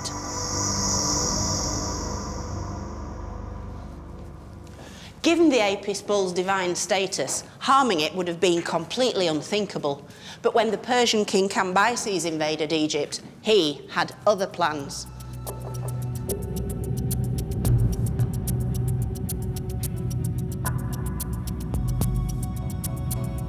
The Persian Empire is swept west, taking all before it, and then into Egypt itself. The Persian king Cambyses entered Egypt in 525 BC and destroyed the Seite dynasty. Much like the Assyrians, the Persians were ruthless expansionists, chiefly interested in enlarging their empire.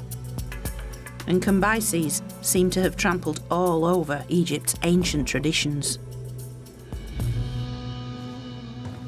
Having taken Egypt by force, Cambyses burnt the mummy of the previous Seite pharaoh before stabbing the Apis bull, which slowly bled to death. And by doing this, Cambyses was sending a very clear message to the Egyptians: I am now in charge.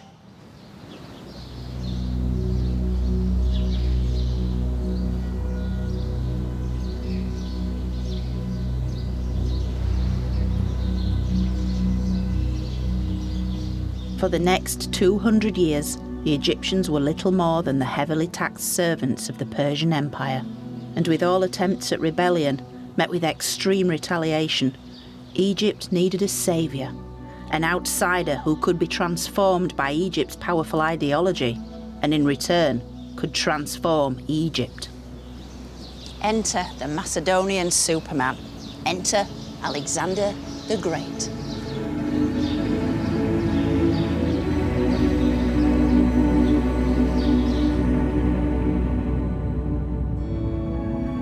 Alexander was one of the world's greatest military leaders, and during his short life amassed an empire that stretched across 3 continents, founding over 70 cities that bore his name.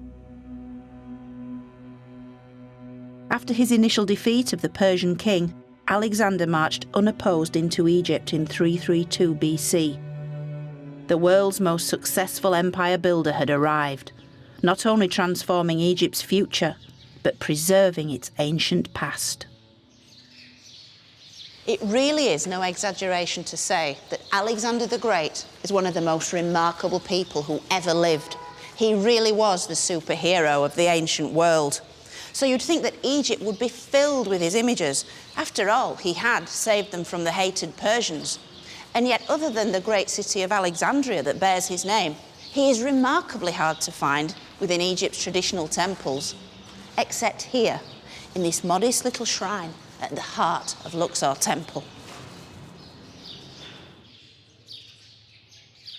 Alexander was not only a brilliant soldier, but a master politician.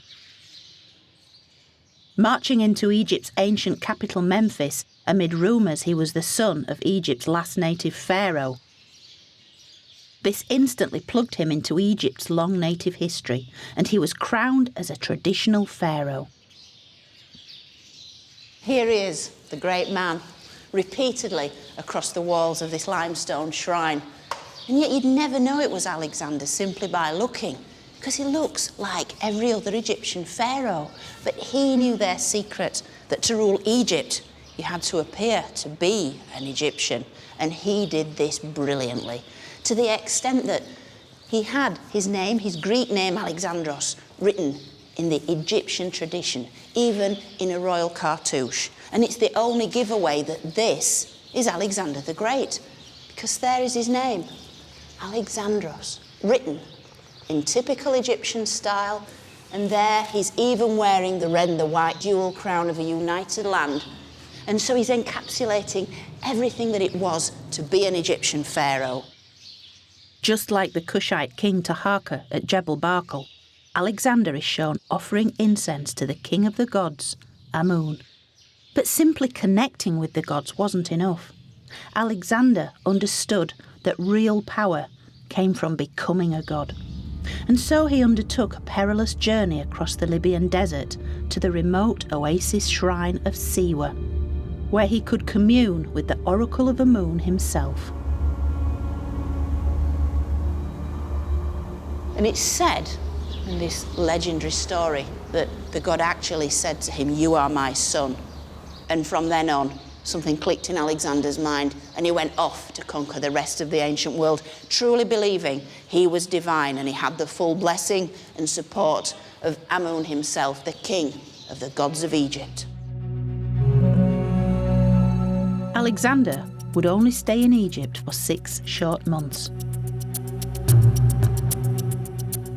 But during his time here, he founded a city that would be his lasting legacy, the great city of Alexandria. Built on the Mediterranean coast to create trading links with the rest of the ancient world, the later historian Arrian recorded that Alexander had laid out the city's general plan himself.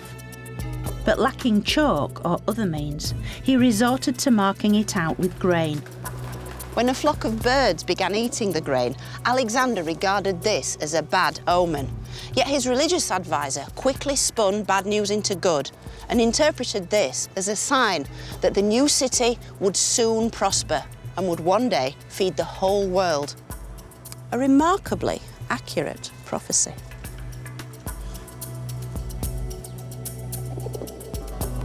For within a very few years, Alexandria would not only be Egypt's new capital, but the greatest city on earth. Although Alexander himself would never see it. Yet despite his pious nature, Alexander was essentially a soldier. In his quest to conquer the Persian Empire, he left Egypt in 331 BC, never to return alive. Moving as far east as India, he conquered an empire of 2 million square miles before dying in Babylon, aged only 32, but still undefeated and still the Pharaoh of Egypt. At death, Alexander was mummified, and his body became the focus of a power struggle. Some of his officers wanted him buried in his Greek homeland, but for others, he had to return to Egypt and be buried as a pharaoh, thereby preserving Egypt's long traditions. But it obviously meant that anyone who possessed his mummified body could also claim the throne of Egypt. And clues to this drama can be found here in the windswept desert of Saqqara. 10 years after he'd left Egypt alive, Alexander returned here, for his body had been mummified Egyptian style, and it became a hugely powerful talisman for whoever held the body of Alexander the Great held Egypt. While en route to Greece, his cortege was diverted and his mummified body brought here to Egypt's ancient necropolis of Saqqara. Exactly where his tomb itself was remains a mystery, although situated just metres from the Cerapium is this collection of very un-Egyptian-looking statues. And it's these somewhat sandblasted statues that give us a real clue that Alexander may initially have been buried somewhere close by. Because these are the sculpted images of some of the greatest scholars and artists of ancient Greece. Although exactly who is who has kept academics scratching their heads for years, their likely identities reveal a direct link to the world in which Alexander grew up and was educated. Take Homer, for example. His great warrior hero Achilles was Alexander's lifelong role model. Plato, who had tutored Aristotle, who in turn had tutored Alexander. And Pindar, whose poetry had praised Alexander's Macedonian ancestors.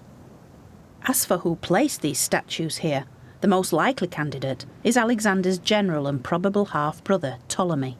For by burying Alexander here, close to Egypt's ancient capital Memphis, Ptolemy could legitimise his own takeover of Egypt. And by laying claim to Alexander's body and to Egypt, he founded the dynasty named after himself, the fabulous and outrageous Ptolemies. Ruling Egypt for the last 3 centuries BC, the Ptolemaic dynasty would be Egypt's final flowering. 15 male kings all named Ptolemy, with their female co-rulers, half of whom were called Cleopatra. Macedonian Greek by descent, their dynasty would bring Greek style, culture, knowledge and fabulous wealth into Egypt, while at the same time immersing themselves in Egypt's irresistible religion and customs. They were very, very sensitive to the cultural practices and the religious sensibilities of the Egyptians. They knew that to control this ancient land of Egypt, they had to tap into what made Egypt powerful, what made Egypt special. They wore the right clothes, the right crowns, they built the right temples, they worshipped the right gods.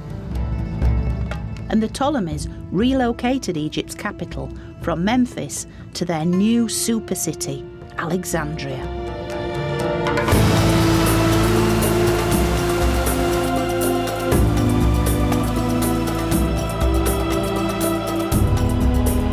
Built to Alexander's original plan, it was one of the most lavish construction projects on Earth. The historian Strabo would later comment that the city had magnificent public precincts and royal palaces that covered a fourth or even a third of the entire area. The colonnaded marble streets were over 10 metres wide. There were public baths, a huge gymnasium, and one of the greatest wonders of the ancient world, the 135-metre-tall Pharos Lighthouse that guided ships safely into port. And at the centre of the city, Alexander himself, whose mummified body had been exhumed from Saqqara and brought here.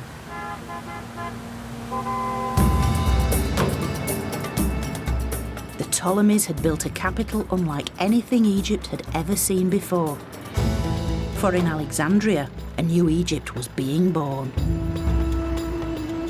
The creation of Alexandria and the great influx of immigrants gave it a freshness, a vivacity, and really kind of transformed the ancient culture. Whereas previously, Egyptian civilization had developed along the Nile and in many ways was quite inward-looking, quite insular.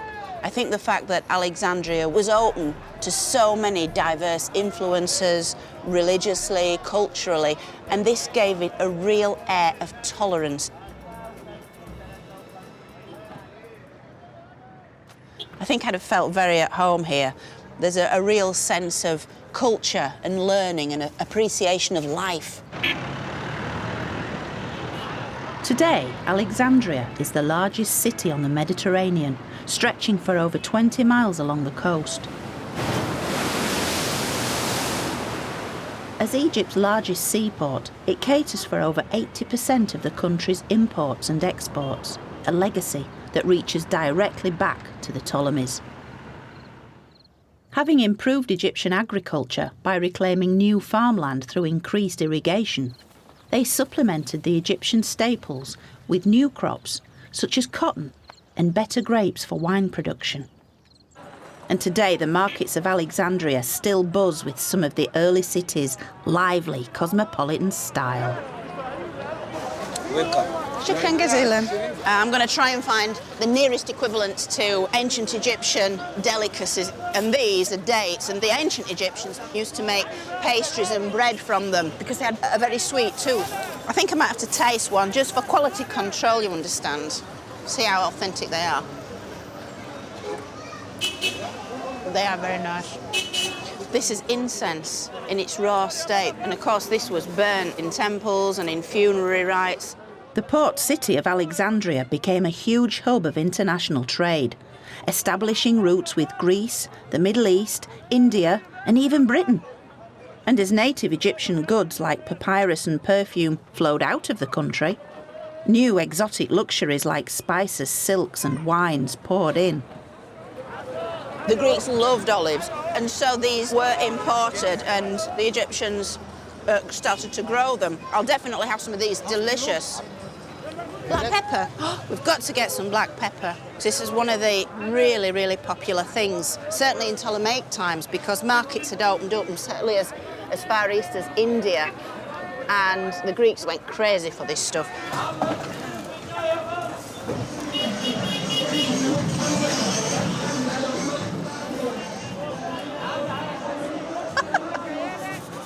It's certainly lively shopping in Egypt. Never a dull moment.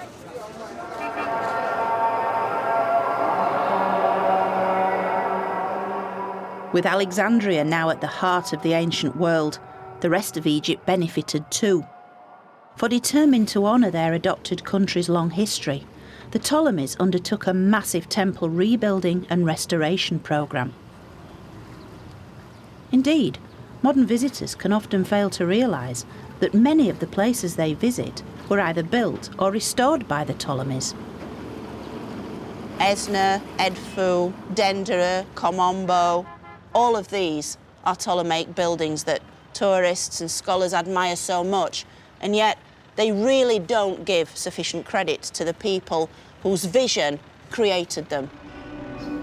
The most impressive of all such temples lies the farthest from Alexandria.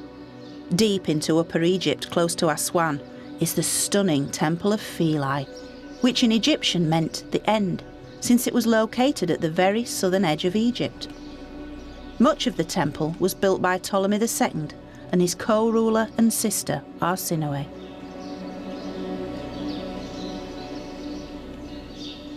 There was a law passed by her husband, Ptolemy, to say a statue of Arsinoe had to be erected in every single temple in Egypt. She had to become its resident goddess. Arsinoe was a powerful female pharaoh associated with the goddess Isis, a role the famous Cleopatra would adopt 2 centuries later. And under the Ptolemies, Philae became a major centre of the Isis cult.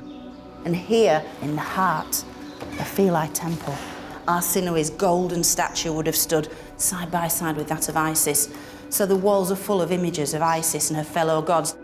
According to myth, Isis was responsible for the vital Nile flood, swelling the river as she wept tears of sorrow for her murdered husband Osiris, who she then resurrected.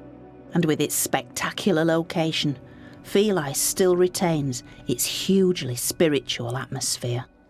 I think it's that sense of continuity you really feel when you're up here. You feel like you're at the centre of the world. I suppose for the ancient Egyptians you were, the centre of their religious world.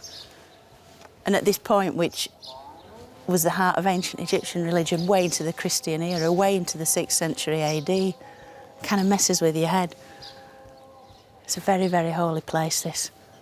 But while Philae was becoming an increasingly important centre of Egyptian religion, its new capital, Alexandria, had become the leading centre of knowledge. For the Ptolemies created some of the first scholarships. attracting academics from across the world to study a wide range of subjects. Biology, theology, astronomy, geometry, anatomy, philosophy. And of course, my own personal favourite, history.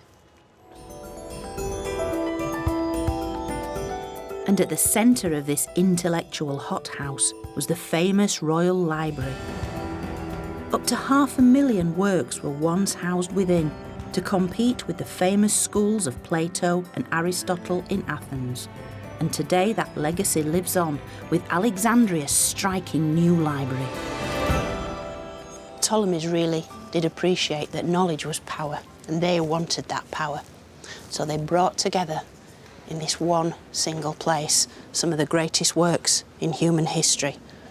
The plays of Aeschylus, Sophocles and Euripides, the works of Aristotle the philosopher, the Old Testament scriptures, and all the accumulated knowledge from the temples of ancient Egypt, all brought into this one single building.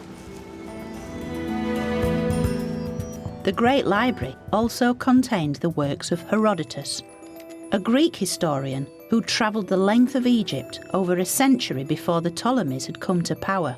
His accounts sum up the Greek fascination with Egyptian society.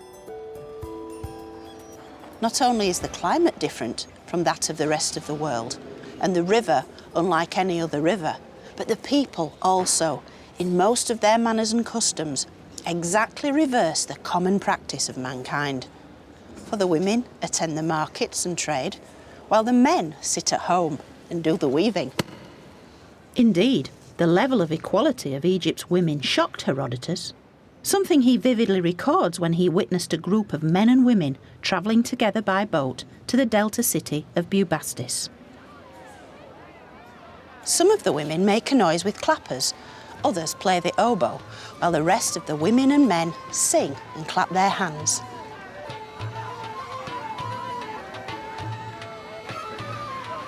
Some of the women shout mockery to the women of that town they are passing, whilst others dance and others stand up and expose their private parts.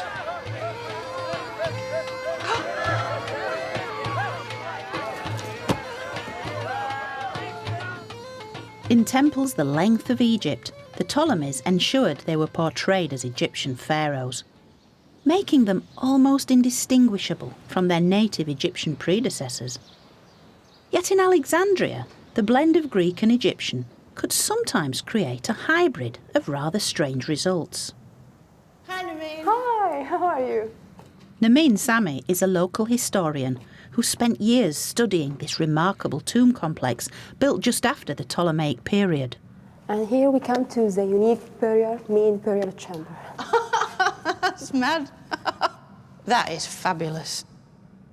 Guarded by Greek Doric columns, the entrance is covered in images of Egyptian gods who would ensure safe passage into the afterlife.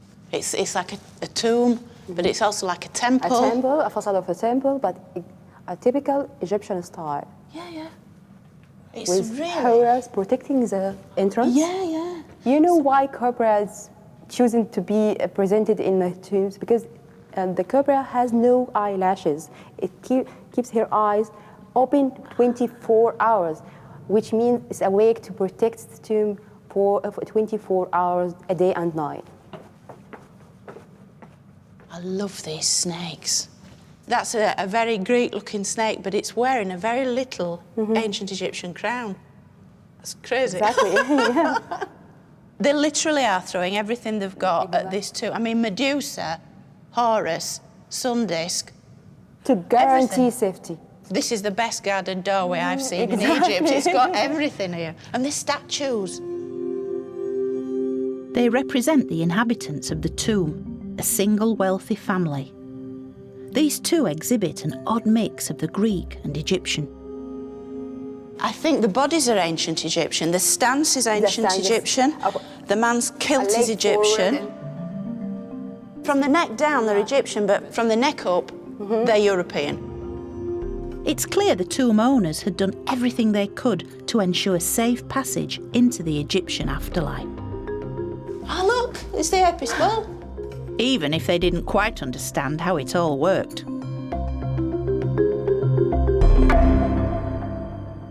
pictures are there. You've got Thoth with, presenting the oils, and Anubis doing the same, mummifying the dead. You've even got canopic jars underneath. Canopic jars and feather of Maat, the goddess of justice. Without her approval, you will never cross the other side.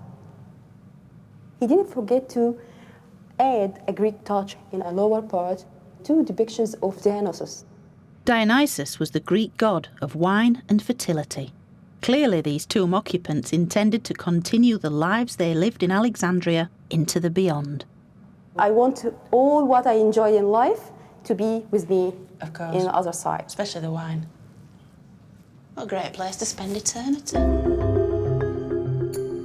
Despite its rather cartoon-like quality, the apparent opulence of this tomb demonstrates the desire of the Alexandrian elite to integrate into Egyptian culture. Yet in many ways, it was little more than a veneer, hiding the real force that would ultimately destroy Egypt. For where the external invaders had largely tried and failed, Egypt's real nemesis would be the Ptolemies' famous love of luxury and excess. Much of this luxury was just a facade, for the royals of Alexandria, notorious for their love of display, were like actors on a stage. As one ancient commentator observed, everything in Egypt is simply play acting and painted scenery, a comment which cuts to the heart of this melodramatic monarchy, for whom image was everything. Because while the ruling elite were living it up in Alexandria, other parts of Egypt were far from content. By the end of the 3rd century BC, Egypt was once more riven with civil war. Upper Egypt began to rebel, and it fell to Ptolemy V to try and fight the fires of anarchy. So not only did he portray himself as an Egyptian, he went even further in his support for Egypt's ancient beliefs. In doing so, he left the world one of its most famous ancient artifacts: the Rosetta Stone.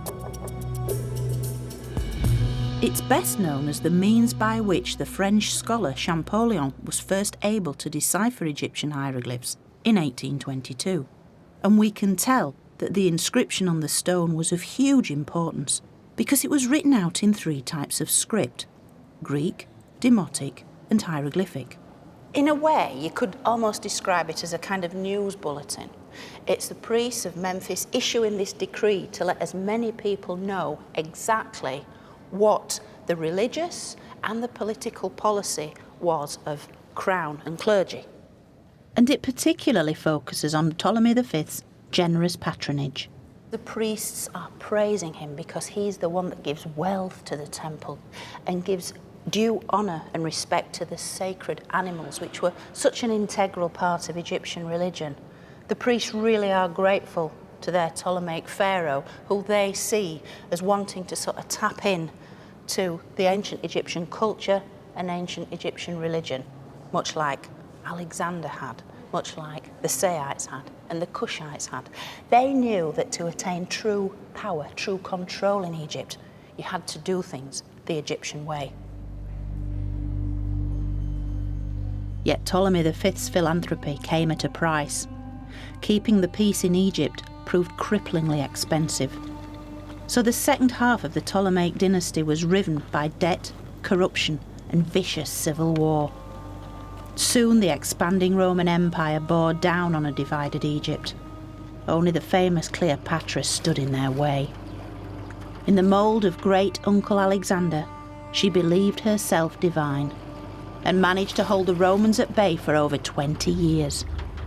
But not even the great Cleopatra could prevent the inevitable.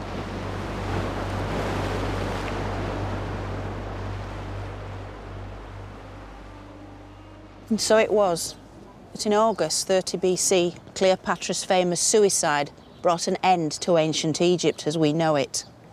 This epic culture, which had lasted for 3,000 years, came to an end in a matter of days when on the 31st of August, Egypt was formally annexed by Rome.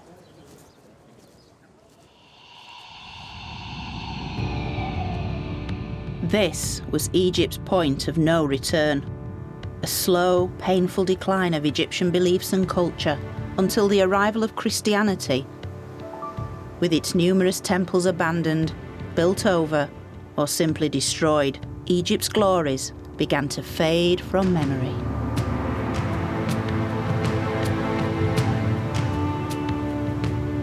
But Egypt's great story can now be traced back 20,000 years to the very origins of its magical culture, which had evolved from its unique environment, creating a series of sophisticated beliefs able to unite a country to build great monuments.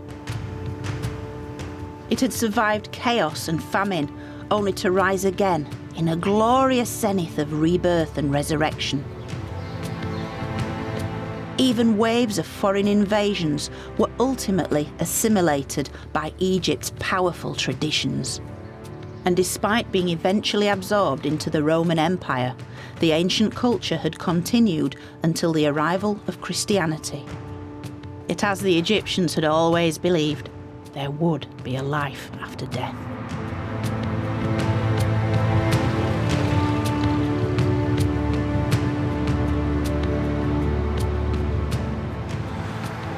Cleopatra's Needle on London's embankment had lain forgotten in Egypt until the 19th century. But as pioneering Egyptologists began a 200-year process of rediscovery, ancient Egypt was reborn, and this time it went global.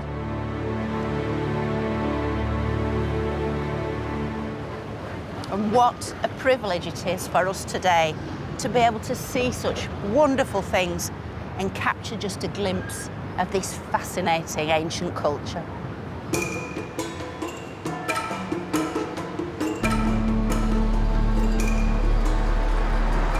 The culture of a people at one with their environment and who captured, through their timeless monuments, their own unique view of the world. In fact, the story of Egypt is far from over. For its rediscovery means that it is only just beginning.